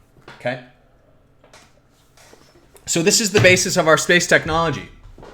Have they been puppeting around getting us to this understanding, right? The secret of water we've gone over with Ken. This is the secret of life, the secret of technology. He describes the Pythagoras secret of life right here and we already went over this in the last video. And then in this video, he also talks about the secret of power generation as it relates to water and how power is spontaneously generated by the Niagara Falls technology. Water doesn't transfer its energy to a turbine. It creates new energy. All the same energy is attached to the water molecule as it passes through. It doesn't transfer electric charge to the turbine itself. The turbine moving creates that spontaneous electric charge from the ether. This is the understanding of using this math, Tesla using this math to create what he deemed the vibration and frequency technology, all based on Pythagorean understandings, right? So this is important because I'm going to share with you guys how it's manifesting in reality, like stuff you can measure, like money. Because remember how we've been talking about the 3M faction? I'm starting to look at this in the last week and a half or so, also in terms of Mary Magdalene. You know, Mary Magdalene Merovingian. The other ways to interpret this as it relates, because we also have the V in the middle of the two Freemasonic pillars of Joachim and Boaz. These two ancient Hebraic concepts back from Solomon's Temple. And that's how where Solomon used all of the ancient Pythagorean stuff to construct the ultimate representation of a temple for God, using all of God's sacred measurements. It was very carefully done. It represented something very sacred. So we are starting to see some certain symbolic qualities to this that transcend even the Mafia Military Masons thing that we've got going on too. But in the Kaiser report, it's interesting because they're starting to touch on these concepts. Now, how does it relate to the financial collapse? How does the money get into space? Right. That's how I'm going to be closing this video out, tying the Venus families to the controlled destruction, takedown of the system to install a new technology paradigm that is much needed. Right. From here on in, this is what the rest of the video is going to be dedicated to showing you. Okay. Starting with a couple of weeks ago, episode 1598 of the Kaiser Report. Starting about 9 minutes and 45 minutes in. Check it out what they're saying here. Against the bottom 99%, and here it is rigged in favor of the 1%. And I'm going to show you another headline that's been happening, and this detail came out of a September 8th filing from the Fed. So unsanitized, the Fed is overpaying banks and hedge funds for corporate bonds. So the Fed was authorized by Congress, as you know, just recently, the Main Street Lending Program to lend to small and medium-sized enterprises throughout this COVID to keep them in business, right? 99.8% of the funding is left untapped at this point. And why? Well, because the Fed can't deal with stinky peasants, right? They only deal with the banks. And the banks, therefore, have to issue these loans. They have to dispense these loans. So the banks do take on a very, very, very tiny risk. But for the peasants, that's just way too much. Like the small and medium-sized enterprises in this sort of economy, not going to survive, right? So the banks don't even want to take a 1% risk, even though they'll be paid back eventually, no matter what. They could always dump their toxic debts and bad debts to the Fed. They won't lend it. So therefore, the Main Street Lending Program is not being used because nobody wants to help the ordinary person, because they know, as the rulers of the system, that there's no chance ever for these companies to survive or for this to get better without it being resolved in another way by the Generation Z and millennials taking back control. So Americans for Financial Reform. So in other words, you've got the presumed actors with the left bank Telegram group for the pod. Sonic Alchemy just says you should join in Max and Stacy's Telegram group for the pod. Are you talking about Their new Orange Theory podcast. Is that what you're saying there? Because I haven't watched enough of those. I've seen a couple episodes, but I haven't. And also, is the Telegram group public? If it's public, yeah, I'm absolutely in. I'll go join it after this. But what they're saying there essentially is that these guys on the left, the Orange Pill podcast. That's right. Not Orange Theory. Orange Theory is a fitness place for women, I think. Sorry. So the guys on the left, you've got the space tech capitalists, you've got the technocrats and the bankers. And in my eyes, the 3M faction, it has awesome. It is Sonic Alchemy says that Max and Stacy's Orange Pill podcast is public. So everybody join it. I will be doing the same. But irrespective, right? Back to the point that these factions think they have control, but we also have to remember that the Templars are the guys that invented modern banking, decentralized banking, in fact. They took the original ciphering of notes across space and time to get exchange in a local currency. Using a ciphering system, therefore, they didn't have to haul gold on the roads. The merchants didn't if they used the Templars as their backing. And if they were burglared on the way, all the burglar got was a note that he couldn't decipher, so he probably threw it back at the guy that he was trying to rob in the first place. This was the original decentralized banking. The Templars are blockchain guys. You can just tell by the way that they structured their original banking system.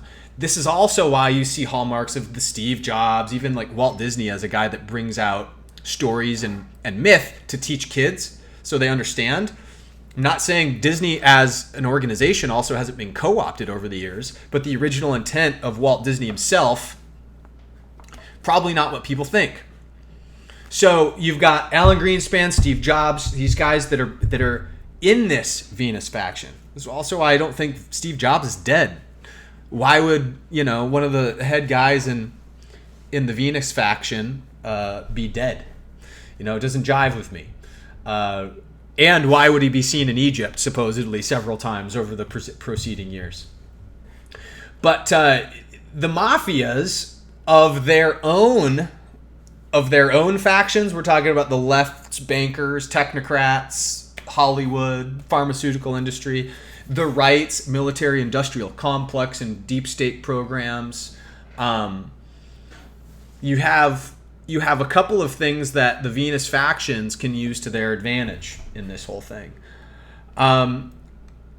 Couple of more minutes in here. I think, I'm just actually going to let this thing play out because it actually connects the dots. Ferreted out this information in a criminally discussed revelation. The Fed reports its corporate bond purchases and loans under the CARES Act to Congress. The most recent one came out September 8th. If you go to the trade level data for bond purchases, you see this very clearly. There's a par value, a market rate for the bond purchases the Fed is making. It is paying more than par with virtually every purchase. It bought Altria, the Marlboro and Jewel people, bonds at 109.9%. It bought Columbia Pipeline Group at 116.7%. It bought Principal Financial Group at 112%. All but a very few hundreds of purchases totaling tens of billions of dollars are made above par. On average, the price is 107%. So, the money printer they just throw money out there and demand nothing in return. And this is exactly what the Templars would want. To take away the integrity of the central banking system, just like you would take away the integrity of the king. Right? They were always fighting the centralized control of things. So an ignition of a psychological plan that takes generations to play out. They knew astrology so well and mathematics so well that they knew that this was a long game. They were going to, mathematically and astrologically, they were going to face a window in these 7 years based on what they knew about how the energies interact with the divine and the cosmos to enact these revelatory plans, to bring out the things that would encompass a Christ-like energy back onto the earth at large, to reignite the earth. Right? This is all at the bottom of it. They're dancing. They're all dancing at this, I would suspect, the Templars, because the banks are forced to eat up assets for more than they're worth. And it's happening everywhere. And this is going to continue. There's no choice but to have this continue. Printing money stimulus to debase everything. It's exactly what the Road to Ruta theory provides. hail to Bixweir for finding this, print money to infinity, and then crash the system and reset it. That's what it's always been. And then to also have a technology ready to go on a device invented by another wizard, Steve Jobs. Everybody remembers the Wizard article that actually Sonic Alchemy, who's watching, shared with me a couple weeks back, describing how Bill Gates was jealous that he wasn't as good of a wizard as Steve Jobs was. The wizards are the Templars in a manner of speaking in our lexicon that we use. So Max and Stacy talk about something else quite interesting as the next topic of discussion, and then we'll move on to the next video. And the Main Street lending program, which is funded by the Congress, they won't lend it out because they're not sure if these Joe Bag of Donuts with his little coffee shop is really worth investing in. Right. The only time you see buyers purchasing items above market price is with in a mafia scam to launder money. Yeah. And there's the mafia scam, to launder money. So then there's the money laundering component that they're going, okay, we have no choice but to print this into infinity, but we're laundering money off books as well. And that's where everything hooks up with FASB 56. The whole thing that the House of Representatives passed to put all of the money off book schemes toward the capital markets of the space tech companies. Might it benefit the Venus faction to have to know that this is exactly what they're going to have to do to deleverage, to get a secret bond structure in place to where the companies that can benefit from those extra trillions can gobble up and make cool stuff that they're going to need someday? When the Venus faction takes back control with the Merovingians, that all this technology is already set to go, right? And this is where I wonder if Trump is part of the right-leaning faction at all. I think if he's involved with the Kennedys, and the Kennedys are involved with the Merovingians and the Bonapartes and all of these ancient families that I think are in the background attempting to bring all of this out. Again, just the interpretation through the V cipher. That's what we're using to interpret this big tapestry. But that the plan would be set out very nicely if, upon inheritance, you already had a bunch of stuff built out that you could unveil through a space force, through secret documents that your uncle got you, right? And all at once, whether they paint an ancient story that goes back and the Venus families come out, show who they actually are, I don't know. But it's interesting. Max points out it's a mafia scheme. Mafia scheme. Nobody concocts a mafia scheme as good as the mafia itself to pervade over all this stuff. Pretty cool, right? We've discussed that, yeah. Yeah, this is money laundering. Yes. Essentially, it's a classic money laundering. It conforms to the basics of money laundering. If in a court of law this went to a jury, they would be convicted for money laundering.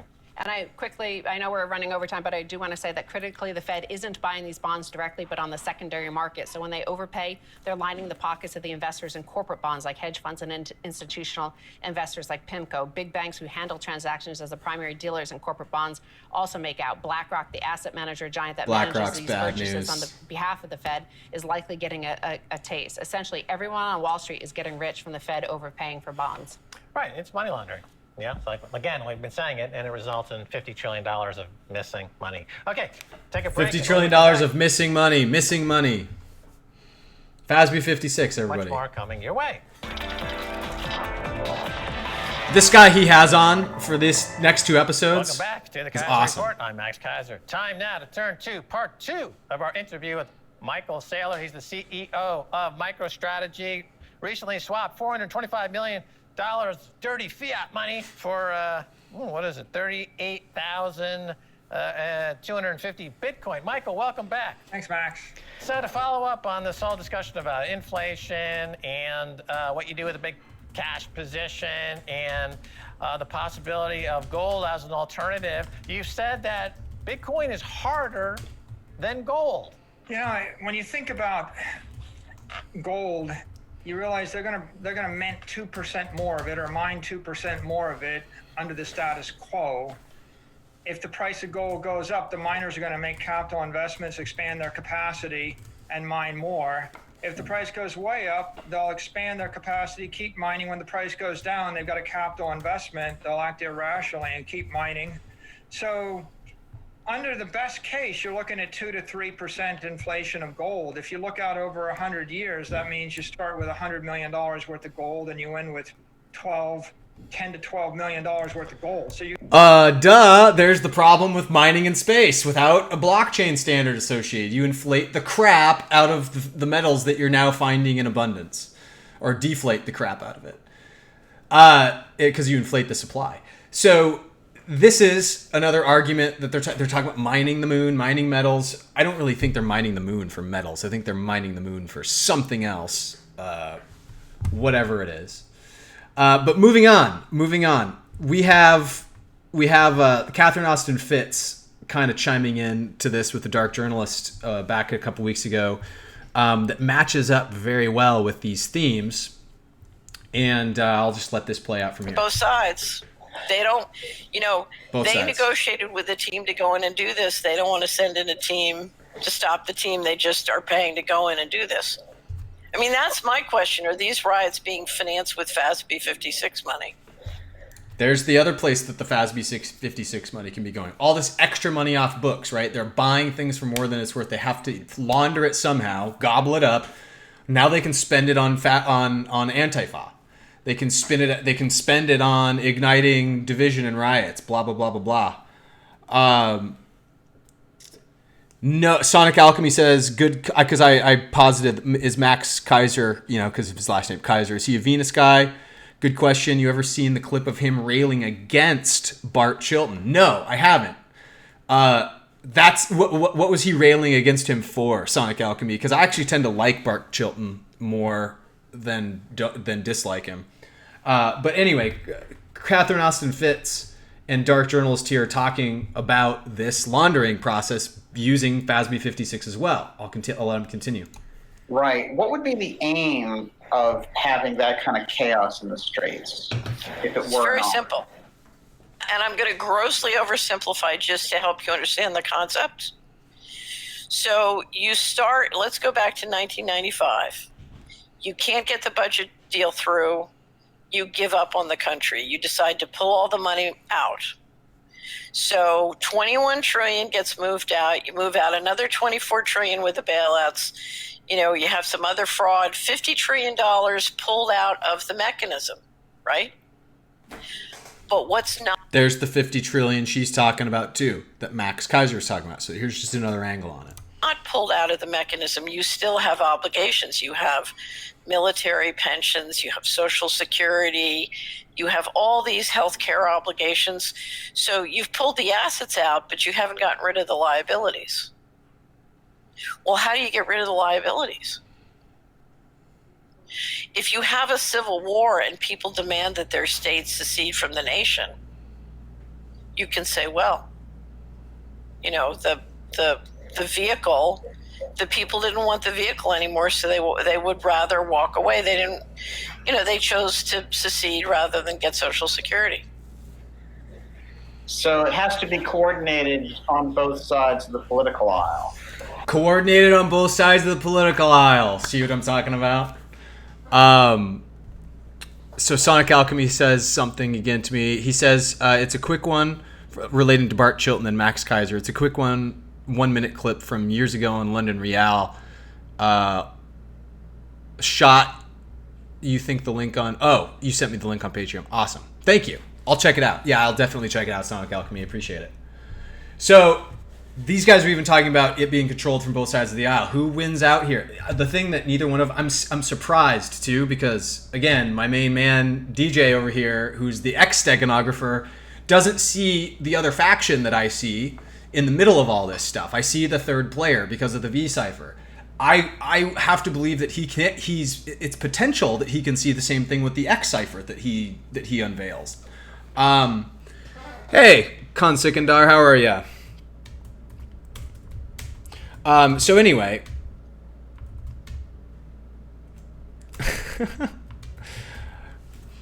So anyway, the whole thing with this is interesting because it's proving that neither choice in an election is good.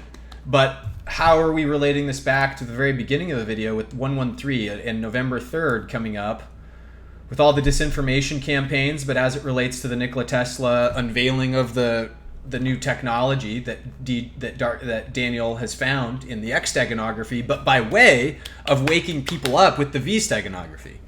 The X steganography signifies the what, the V steganography signifies the how that they have done everything that has gone on, right?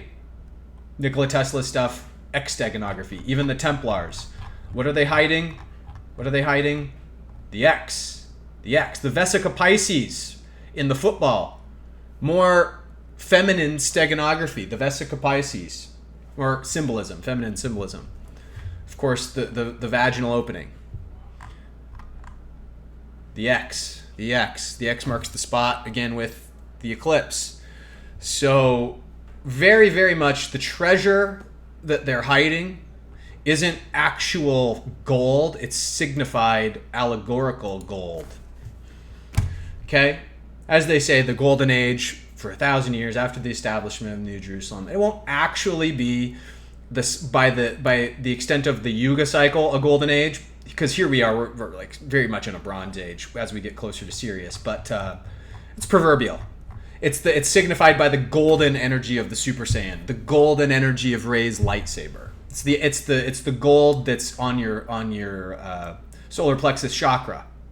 That's the gold that is being awoken right now. So, tying all this stuff to Robert Sepper, again, talking about Jesus to close this whole account out. And then we're going to, and before we get into the rest of the space technology that I see coming out and all the memes that are related to that, we are going to go back to that Dragon Ball Z episode, which again, I thought I was going to be talking about a lot earlier. But you'll see how the Fox faction is related to a theme in that Garlic Jr. saga that matches up with right now too. But Robert Sepper is going to talk about Jesus' firsthand accounts as it relates to some other topics in light of Lucifer. The Star Wars mystery. Star Wars technology is what we're talking about. George Lucas's Star Wars is why this is significant. George Lucas, 113, he's one of these theater guys. Doesn't necessarily mean he's a bad guy. It means he uses that. I think he's also one of these Venus faction guys, using myth to wake people up. Significantly showing which numbers he's using against. Star Wars, same as Nikola Tesla, right? So this is kind of out there as we're going through these concepts, guys. But I want you to listen again to what this is another video I'm going to link, worth watching in its entirety. It's a whole hour long. This is just a little short segment related to what we're talking about today. Positive light, especially in some Sufi sects. That said, the Treaty of the Great Seth is written from the first-person perspective of Jesus. Quote, "For my death, which they think happened to them in their error and blindness, since they nailed their man onto their death. It was another, their father, who drank the gall and the vinegar. It was not I. They struck me with the reed. It was another, Simon, who bore the cross on his shoulder. It was another upon whom they placed the crown of thorns, and I was laughing at their ignorance." So from the Gnostic perspective, Jesus was a spirit that could not die, but could enter into and influence living bodies. Boom! That's exactly what we're talking about this whole time. Jesus was a man who had an essence because he was so connected to God. This could be infused in other people by what? Teaching them. Discipleship. Unlocking Christ within them, only to embody it perfectly in himself with the preparation process that went into place. This is the whole story, guys. It didn't have anything to do with divine right and all this crazy, inconsequential, random stuff happening to lead to divine leaps in salvation that the Catholic Church ascribes. You know, all you have to do is believe. You are not your beliefs. You are not your beliefs. You are your experiences. You are many other things, but beliefs are what you are not. And this is the backwards thinking. I understand what follows is controversial and new to many, as this material has only recently been translated and made public. So keep in mind that I share it in an educational context, not as an endorsement of what you should or shouldn't believe. Moving on, at the beginning of the text, Jesus states, quote, "I visited a bodily dwelling. I cast out the one who was in it previously, and I went in." This sounds a lot like the New Age concept of a walk-in, where a soul has somehow departed a body and is replaced with a new, different soul. The Gnostic view also maintains that the God of the Hebrew Bible was not the one true God. No, because that was Yahweh. We've talked about him. We've talked about the God of the Old Testament, Yahweh. Go back, watch the Atlantis Rising Parasite Network and Elohim, Anunnaki, Ancient DNA Manipulation. That's the story of the Old Testament. The story of the New Testament's quite different, as we're learning, right? But rather an inferior being called a demiurge, a term that originates in Platonic philosophy that describes the figure responsible for maintaining the physical universe, and later adopted by the early Christian Gnostics. The Gnostics portrayed the demiurge as a lion-headed dragon. A lion-headed dragon! Oh my god! Lion-headed dragon is the demiurge that represents the full potential of God. The winged serpent, the energy of God coming in through the antenna of your brain, and the age of Leo to bring it about. Which is why I'm presuming the Sphinx was cut down from its original size, signifying just a big lion here. We've talked about that stuff before too. I hope you guys are seeing how it all factors in, right? How it really has everything to do with the symbolic representations that have been etched onto the ancient texts of megaliths, walls of megaliths that are texts for years.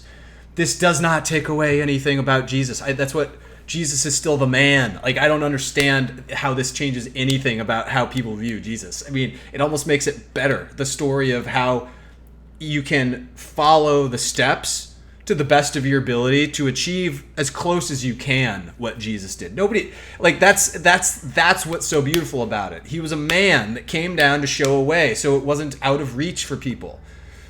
If Jesus came down as the Catholics talked about and all this stuff about, ascendancy, people, it would have been out of reach for people. That's what people do. They look at people, oh my God, they're so talented. I'm never going to be that talented. They're so pretty. I'm never going to be that pretty. And, it conflates the freedom that they have to find themselves, to express their creativity, what we talk about with Theta. This is the representation of your energy as an individual expressing itself through godlike cosmology. It's the lesson that Gnostic Christians, Templars, all ascribe to, probably still. Like, this is why going to church is not probably a great idea, because you're going to get filled with doctrine, and you're going to get filled with false interpretations of texts that are already bastardized. It's the best way to put it, right? In part due to astrotheology, more specifically, an aspect of Egyptian astronomy important to the Sethians, as well as symbolic of the Gnostic or alchemical mysteries. And there's the Sethians involved. The Set, the god of Set. The Sethians, the Scythians. The Scythians were the same as the Aryans that became the samurai. The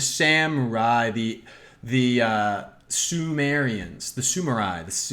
See how all the wordplay factors into this? Go back and watch those videos on YouTube. I'm going to keep all this stuff up on YouTube, whether I go completely to Theta or not. It'll remain, even though I will catalog it over on Theta as well. Anyway, that's kind of what I want to lead everybody down the path of understanding Jesus, the technology of yourself as a person existing in this realm, to then understand the technology that's being invented in space. Because it's the same technology. It's ether. That's the point. I've given you guys kind of a deep dive today in terms of the V and the ether and what we're talking about, the fifth element, this mystery creativity stuff that's out there. And so this is all what you need to keep in mind as Max and Stacy are talking about Bitcoin becomes the future, right? Some stuff happening in the news. Before we go on to that, the Dragon Ball Z. This is a representation. You have a dragon here, Goku, representing the yellow energy that we talked about in unlocking that golden age. He's a Saiyan. He's a blend of an ape and a person, just like we are, from DNA manipulated experiments by the Elohim, the Watchers, the scientists that rebelled. Basically, is how my view of it looks in my current understanding of the chain of events. The fall, right? Post Atlantis, there were two falls. One where the people on the earth fell with the Atlantis incident. The second fall, when the Watchers subjugated us and enslaved us, fornicated with the human population, did DNA experiments, chimerical experiments. You see minotaurs and stuff. It's what that series, Full Metal Alchemist, kind of signifies. But the Fox faction was present in this story too. Garlic Jr. is the main bad guy here, and I'm just gonna let an introductory clip play, and then I'm gonna summarize it, and then I'm gonna let a kind of conclusive clip play and show you what I saw when I was just doing some research for the last week or so. Whoa! Look at that sunset, Icarus. Look at that sunset, Icarus, the name of his dragon. Now where would that green goody two-shoes hide my father's Blackwater mist? Wouldn't you know it, that Dodo left it right here in the open. So Garlic Jr. is now introduced. He's this little Namekian guy, the little green guy. And he's trying to become the new guardian of Earth, arrest control of basically the whole Earth grid network. He wants to wrest control of this Earth grid network that we've ascribed in my research so many times to be what is the main mechanism of the mind control, the buckyball structure.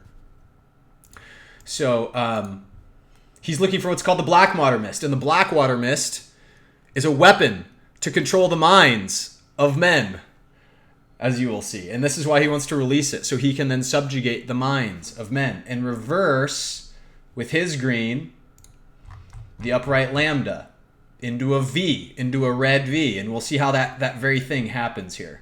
Ah, yes, this is it, all right. With this, we don't need an army. We'll make one.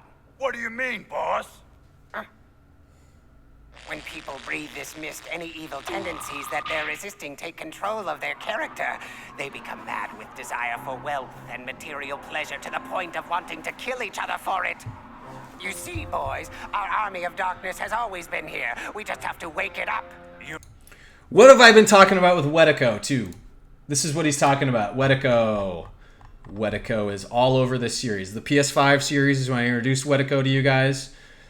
Go back and review these if you need, like, all the way starting back to this Dragon Ball Z episode. Wetico is introduced. I talk about how Wetico manifests itself all the way through the alchemical process, right? All he's talking about is the dormant, mirrored shadow self being brought out via mind control technology in this Blackwater Mist. That's all Garlic Jr. is saying here. A genius, Lord Garlic. What a brilliant plan. Yeah, you really outdone yourself this time, boss. Why, thank you. With Kami and Mr. Popo powerless to stop him, Garlic Jr. has released the Blackwater Mist onto the Earth. As Gohan flies unsuspectingly to meet his friends, the evil mist descends. What darkness does it portend? Find out on the next exciting episode of Dragon Ball Z. All right, so we're just gonna go there. Any evil tendencies that they're resisting take control of their character. You see, boys, our army of darkness has always been here. We just have to wake it up. Yeah, you really outdone yourself this time, boss. Why, thank What you. sinister plan does Garlic Jr. have in store for the Earth? Find out today. The Black Fog of Terror. So this whole scene, this whole opening scene, is what I was hope you guys look at. So we've got a Glen here with a yellow brick road. Okay, do you guys see all the wishes and rainbows symbology? Let me go back to that just a few seconds earlier. Let me just play from there.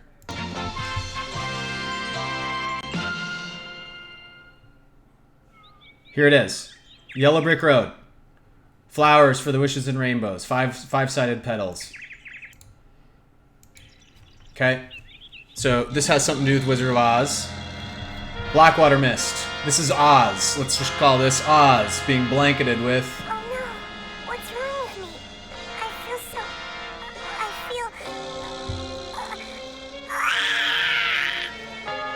feel... So now her red lambda is awoken. She turned into somebody with vampiric qualities all of a sudden, this little girl. Vampirism. Garlic Jr.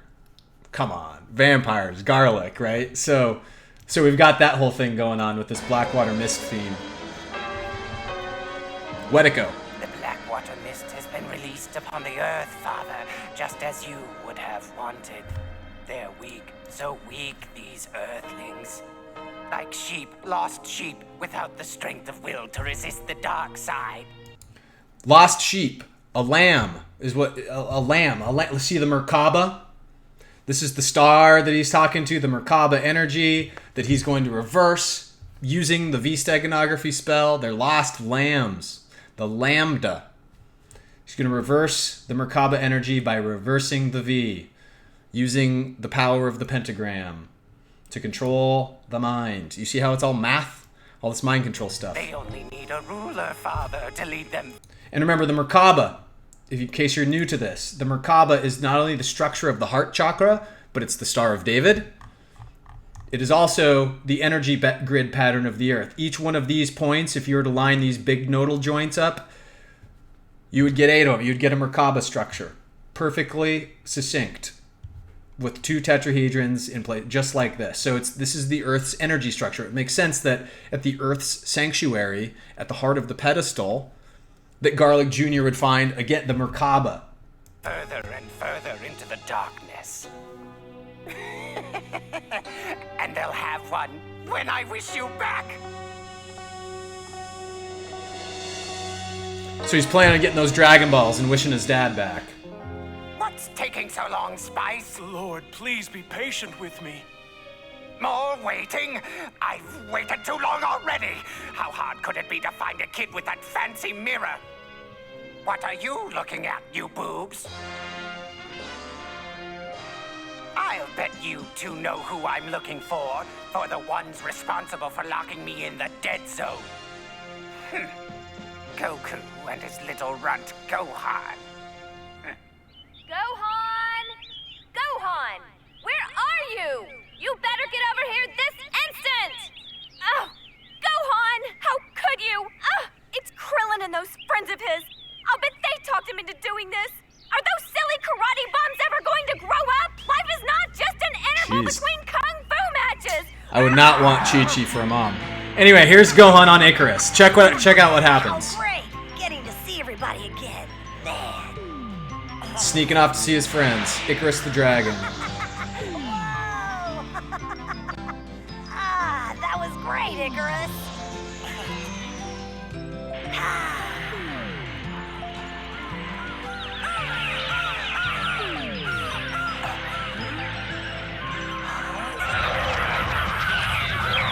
Blackwater mist is affecting the animals too. Ooh, that doesn't look good, Icarus.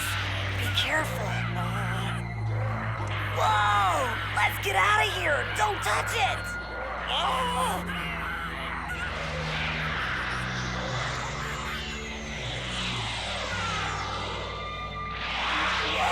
Hey! Ow! He bucked me like a bronc.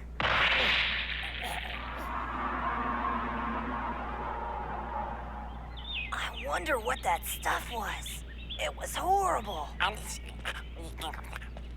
It's gone now. Oh, hello.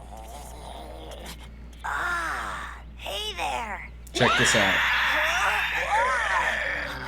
Alright, so he's scared off by all the vampiric creatures. The Wetico got a hold of them too.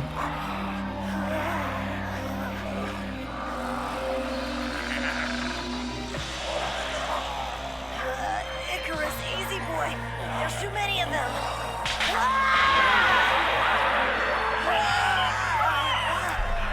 So they gotta hightail it out of there. But check it out. Oh man, whoa, what's up? They're dear freaking gosh, how weird, man. Here we have all the symbology for the anthropomorphization that we've been talking about over on the last anthropomorphization videos, right? We're talking about ducks, but the fox faction, so we got foxes and we have white rabbits, and then we have apes. So we have ape DNA manipulation at the center of the whole mystery. We have the white rabbits around the perimeter, but we have the fox faction kind of around the perimeter of that. So we have all of the hallmarks here for what we're supposed to be looking at, even in this cartoon, based on all of the symbolism that I've showed in that Patreon video and also the Usagi Yojimbo White Rabbit video. Those are a couple you want to catch up on. Plus all the previous Fox faction stuff to begin with, because that's how we know who the Jesuits are. Anyway, fast forwarding to the very end, 9 episodes in, they're fighting Garlic Jr. That's what happens with Dragon Ball Z. They just end up fighting a lot, and oh my god. And so right here, the beginning of this episode is where we get resolution. The narrator is going to basically go over all the resolution for what transpired with the Blackwater Mist and show why that's significant here briefly.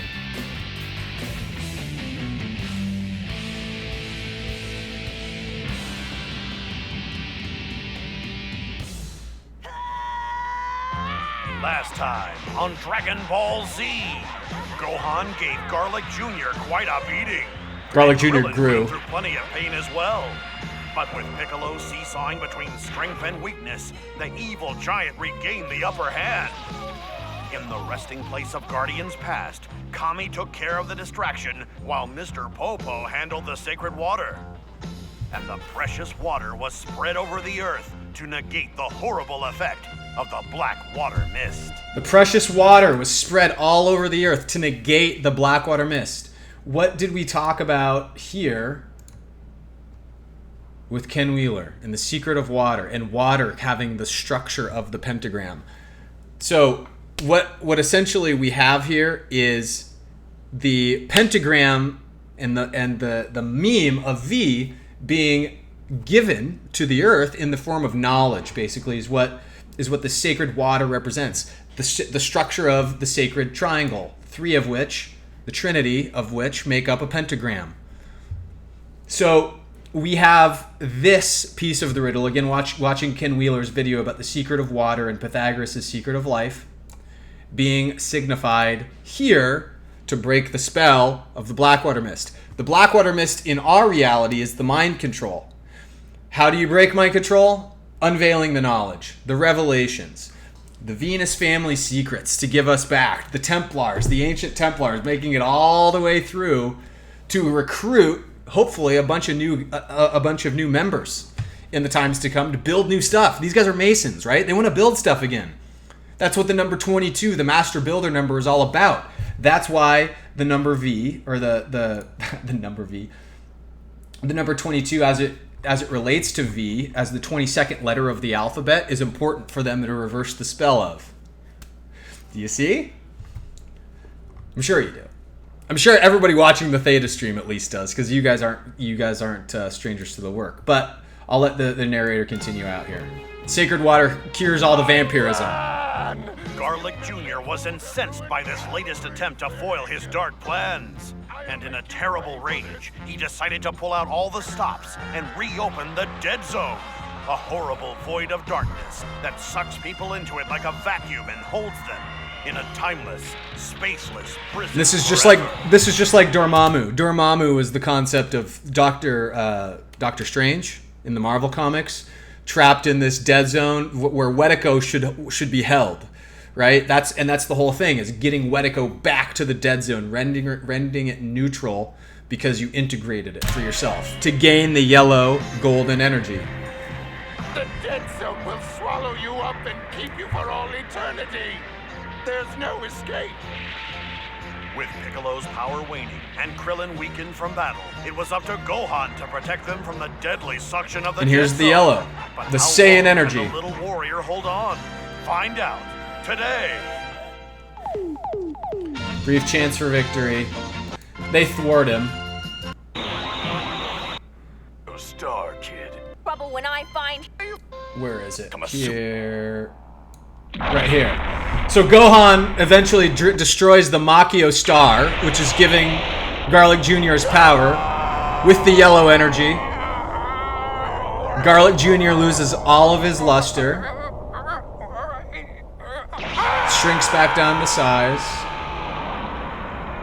Gets sucked back into the dead zone.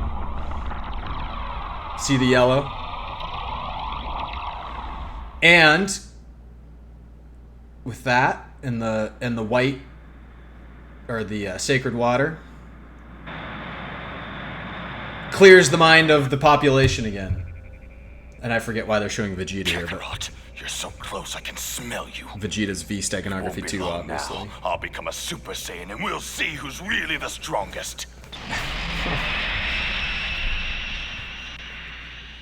Just cut to him real quick because he's scouring Earth or the spaces for him.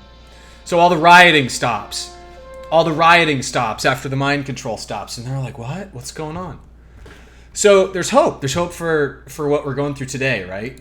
And so that's what I was seeing. We're still in this 7-year period until 2024. We're halfway through. At this point, can you imagine 2017? Can you even remember back? I mean, you guys who are all in the community are all, crypto guys. So I remember 2017 because it was the nutty ICO period, but that seems like forever ago. I can't imagine what the world's going to be like in 3.5 years with all this stuff happening. And hopefully the Revelation story to bring out New Jerusalem is something of a known hallmark by that period of time. So back to what's happening. We got financial technology reset, and we have space coming into emergence, as I've shared throughout the whole video. And how are we seeing this? I'm just going to go through some headlines so you guys can have these, read them in your spare time. I've got to kind of course through these so I can get this video done in under 2.5 hours because I got some other stuff to get off to today. But I shared this one. Twitter is talking about Bitcoin and blockchain. So Twitter might be actually a thing that redeems itself. They actually Square today just invested in like 4,000 something Bitcoin. They spent $50 million on Bitcoin today. Square purchases Bitcoin, because I didn't bring up that article, but I saw it in the...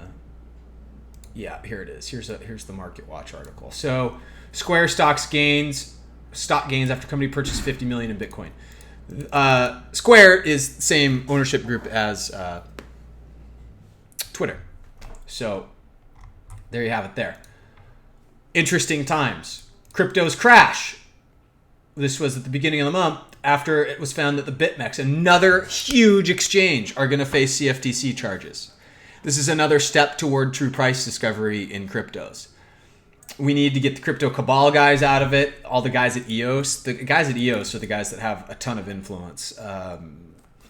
So those guys, in my opinion, need to get a smackdown handed to them by some regulators. But when are we going to see the crypto exchanges going haywire, therefore values skyrocketing? Because we got the third biggest exchange in the world in Korea going out, and I think BitMEX is one of the top 5. So if the CFTC starts having issues with them, man, what does that mean, right? Time will tell. And then the other thing is I saw this article 6 days ago as it relates to, of course, the inflationary aspect of the supply of gold and mining it and how much might be in the Grand Canyon. They're starting to get out stories about how quantity rich gold is out in the general universe, let alone just our general environment. Why we also might need very soon a switch over to a technology that is able to ledger it. Something is showering gold across the universe, but nobody knows what it is. Well, it's the stars, stupid. It's the sun. The sun spurts and burps it out. It's made out of hematite, silver, and gold, and some other stuff, right? So hydrogen is a gaseous after effect that sensors can pick up, but make no mistake about it. I tie this story in live science to what is going to be happening with how not special gold is in the very near future. want people point to Virtu Financial, who's back in the news, being prosecuted, I think, by the DOJ for some market rigging aspects. We're seeing the market riggers come down.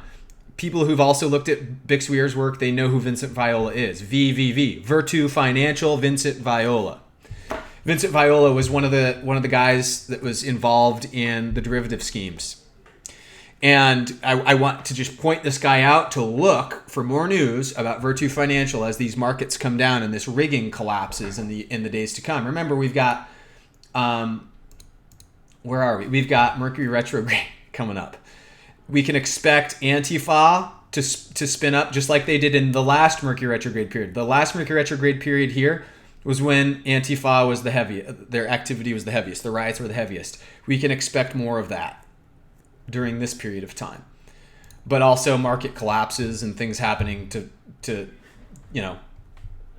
figure through that.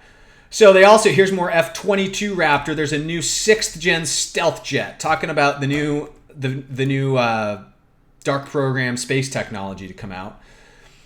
And it's going to replace the F-22 Raptor, the master builder number. And it's making them rethink their F-35 Lightning II program.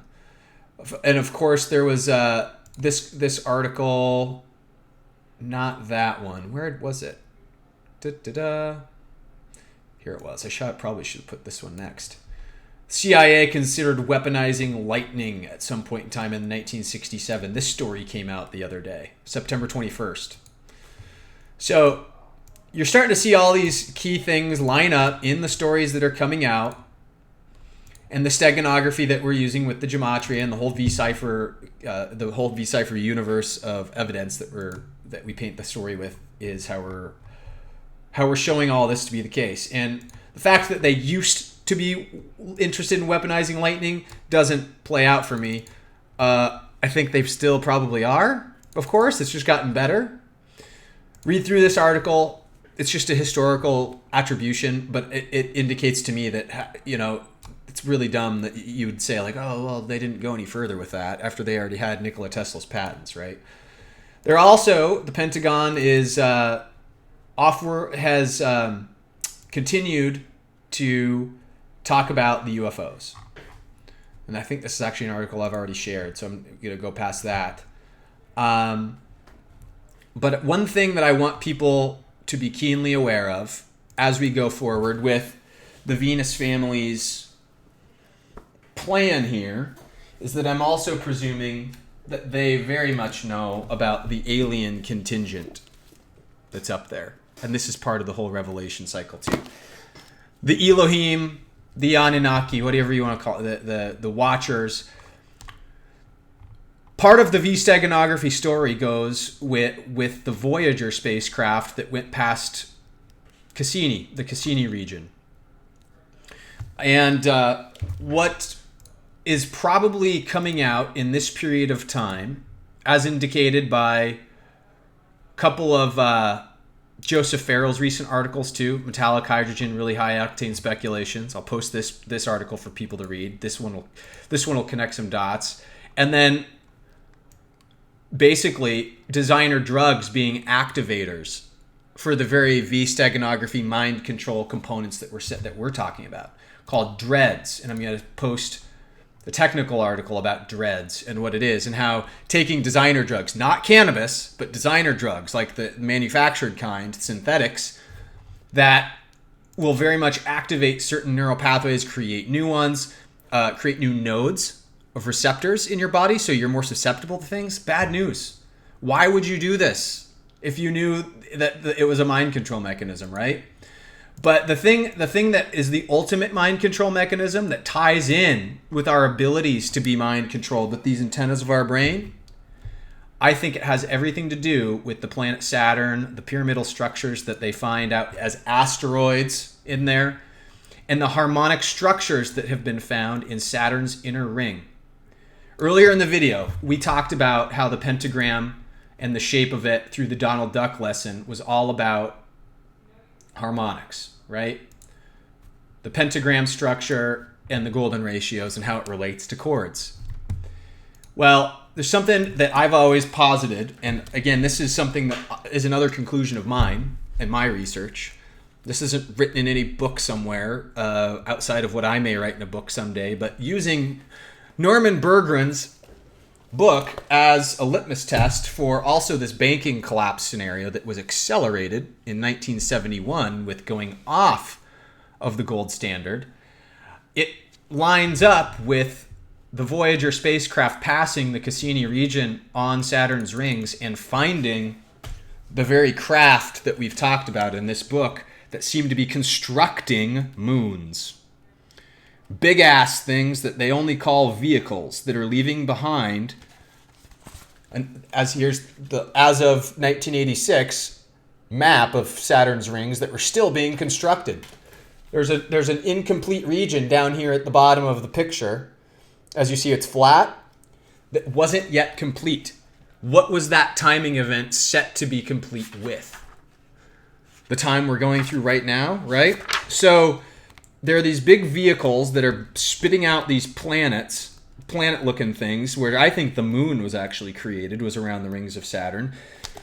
Here's a drawing of what the artist representations of this thing were going to be for the as best as they could get out based on the photos that Voyager sent back. But they almost look insected, and they're gigantic. So, hey there, Sir ZD83. Welcome to the channel. We're going over some pretty deep stuff. If you've never seen my stuff over on Patreon, we're getting into some occult, steganography research as it relates to the Bitcoin financial reset, space technology coming out, secrets with Saturn, which we're kind of closing my whole presentation out with right now. But what I've always found curious about the rings themselves, this was interesting because it, I think, scared the crap out of both of the left and right factions. I'll bet you the Venus families knew about it all along because of the ancient knowledge that persisted back from the time where I think that their knowledge came from, the Essenes. But the ring structure of Saturn is what I always found interesting, because when you check out what the ring structures signify, the ring structures of Saturn signify the very pentagonal music notes that we learned about with the monochord. Right here. Therefore, using sound, frequency, technology, potentially as a broadcast device. Has anybody looked at an entire planet being used by an alien race as a broadcast device to mind control a whole population? Let me prove my case. Let me show you my case here. So, astrophysicists have converted moons and rings of Saturn into music. There's a 2017 article that you can pull up. I'll post this in the description too when it's done. After centuries of looking with awe and wonder at the beauty of Saturn and its rings, we can now listen to them, thanks to the efforts of astrophysicists at the University of Toronto. To celebrate the grand finale of NASA's Cassini mission next month, we converted Saturn's moons and rings into two pieces of music, says astrophysicist Matt Russo. And I think I was mislabeling, obviously. The Cassini region was not investigated by the Voyager. The Cassini region was just investigated recently. I have to correct myself. Voyager took photos from further away in the original missions, and both Voyager crafts passed it by. But anyway, so back to the Cassini missions that just gave us these readings back. The conversion to music is made possible by the orbital resonances which occur when two objects execute different numbers of complete orbits at the same time and keep returning to their initial configurations. This is what this is saying, is that the orbital objects in the rings themselves, as it relates to the moons, they spin in such perfect intervals to where you can make a musical pattern out of it. So this is what I'm going to demonstrate in this video here. So they have two videos. They talk about basically creating a fret system for the ring. So they make a musical instrument out of this, almost like on that monochrome device. And this is what it sounds like. So this is when you put these ridges up against a synthesizer. They programmed it into a synthesizer to create what the resonance quality of the ring sounds like. I'll play it for you.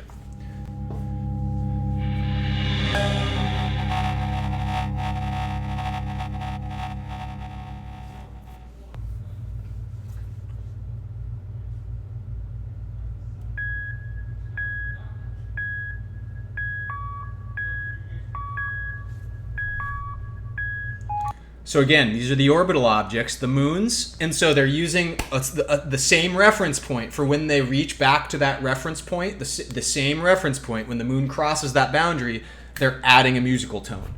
So this is very specifically mathematized to what's happening in the actual rings of Saturn.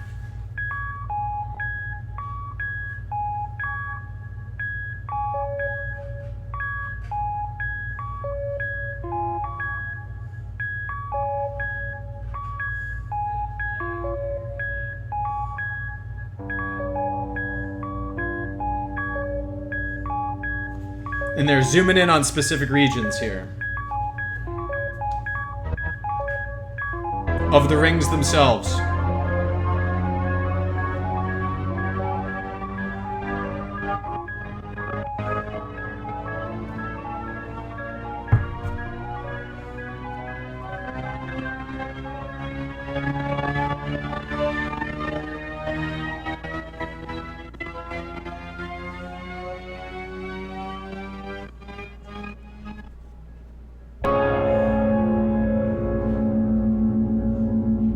So it would sound like if it was rung like a gong based on the spin of its own resonant quality, right?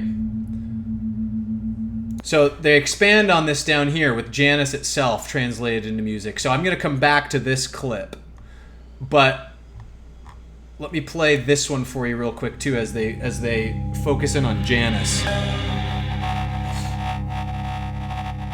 And we'll talk about both in conjunction with each other.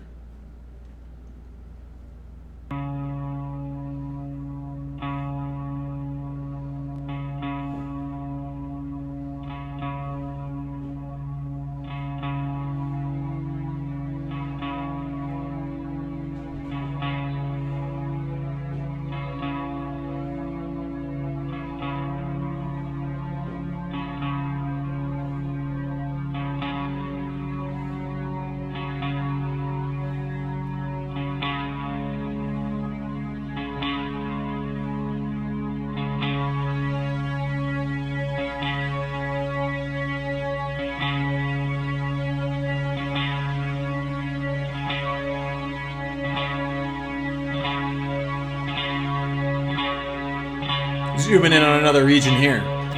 Hey Kendo7, how are you?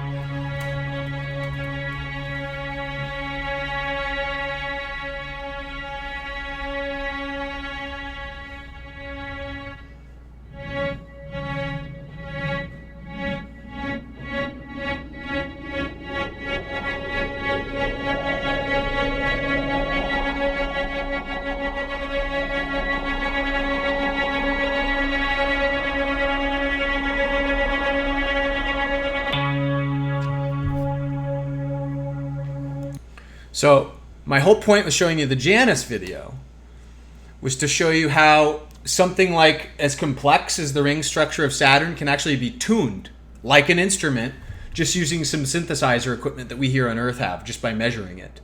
So what might the technology actually there being relayed to the vehicles that are making the rings themselves? What's the purpose of this musical instrument? Saturn, Satan, Saturnian energy from ancient Roman times. We've talked about the cube of Saturn.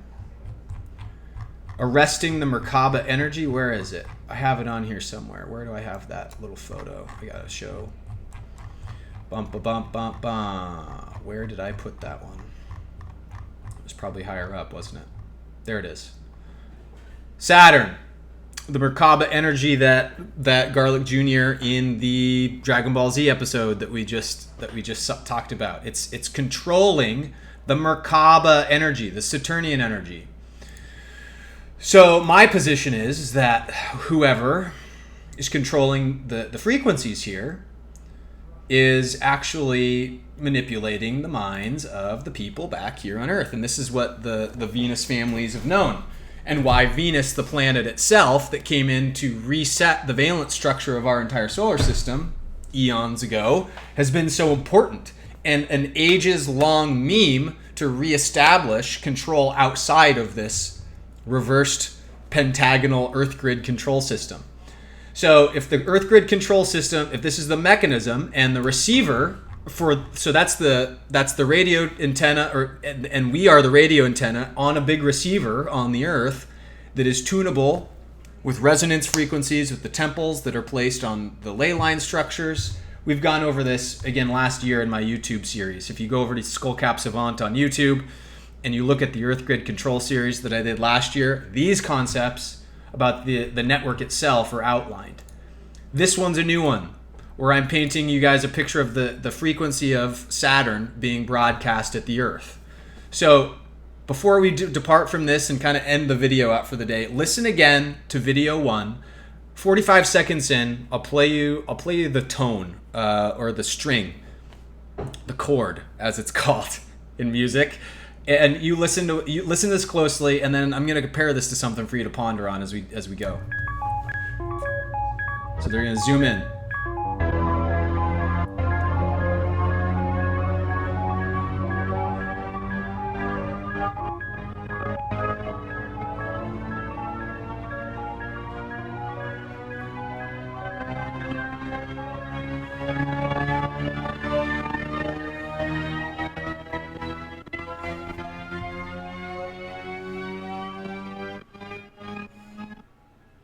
Okay. Is anybody familiar with George Lucas's sound outfit, THX? He started the this is George Lucas's original outfit, THX, and I don't know if you guys all recall even the beginning of the Star Wars movies when something akin to this would play. Back when movie theaters were a thing.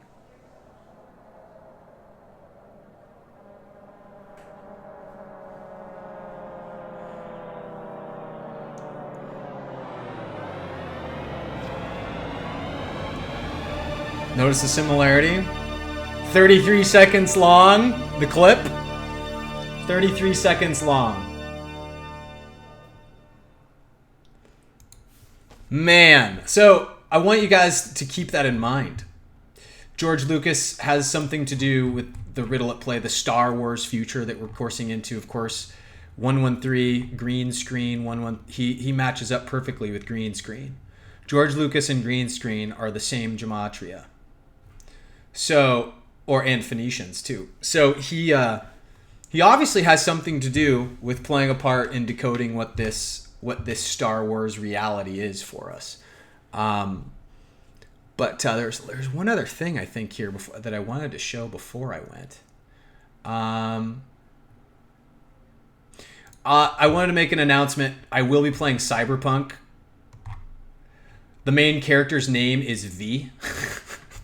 It's gonna be pretty stupid this game is gonna be so chock full of stuff for us to find. This is a kind of another public service thing that I'll be doing over here on Theta and decoding the crap out of Cyberpunk when it comes out, because the cybernetic future being controlled by Saturn. Here's another one I wanted to show people. But before we go, interesting topic for everybody to keep in mind as we course toward it. Chimerical studies. All the way back in the ancient Babylonian times when the aliens were messing with our DNA. The scientist, an article came out the other day. Majority of the respondents support chimeric animal research. Great. So, I guess, yeah, I think that's probably all I wanted to say today. I want to save a little bit of this stuff for next time, because I do have one other video to do on these topics, and I do kind of have to get going for the day. But that's the something to ponder on. The mind control of an entire planet broadcasting energy at us. If astrology is powerful enough just by alignments of planets to affect the psyche of us down here, how powerful might an actual instrument be? Changing our minds, using it in conjunction with something like the moon, which is also a very powerful artifact that has got us all kind of under its captivation. That's basically, as we find out over the next 2 weeks, Mercury retrograde period, right? Into the bulk of this. Actually, it's going to be about 1 week from now, rather than 2 weeks from now, that we're going to be into the thick of this. So get ready. It's coming. and get ready for more crazy decodes to happen, guys. I don't know what else to say. It's gonna be a wild ride to find out the truth of Christ and the Templars and the Venus factions, and I'll close out next time too with the concepts of the pentagram and why that all relates. So anyway, at that point, I've disconnected already from Theta. Theta just disconnected me, so that's as good of a place as any to stop the recording. I love y'all. Stay safe out there. Subscribe to the new Patreon tiers as they come out if you'd like. Again, I'll be introducing a Discord channel for community and a Evernote community for collaborative research. A couple of different tiers come out in the next couple days.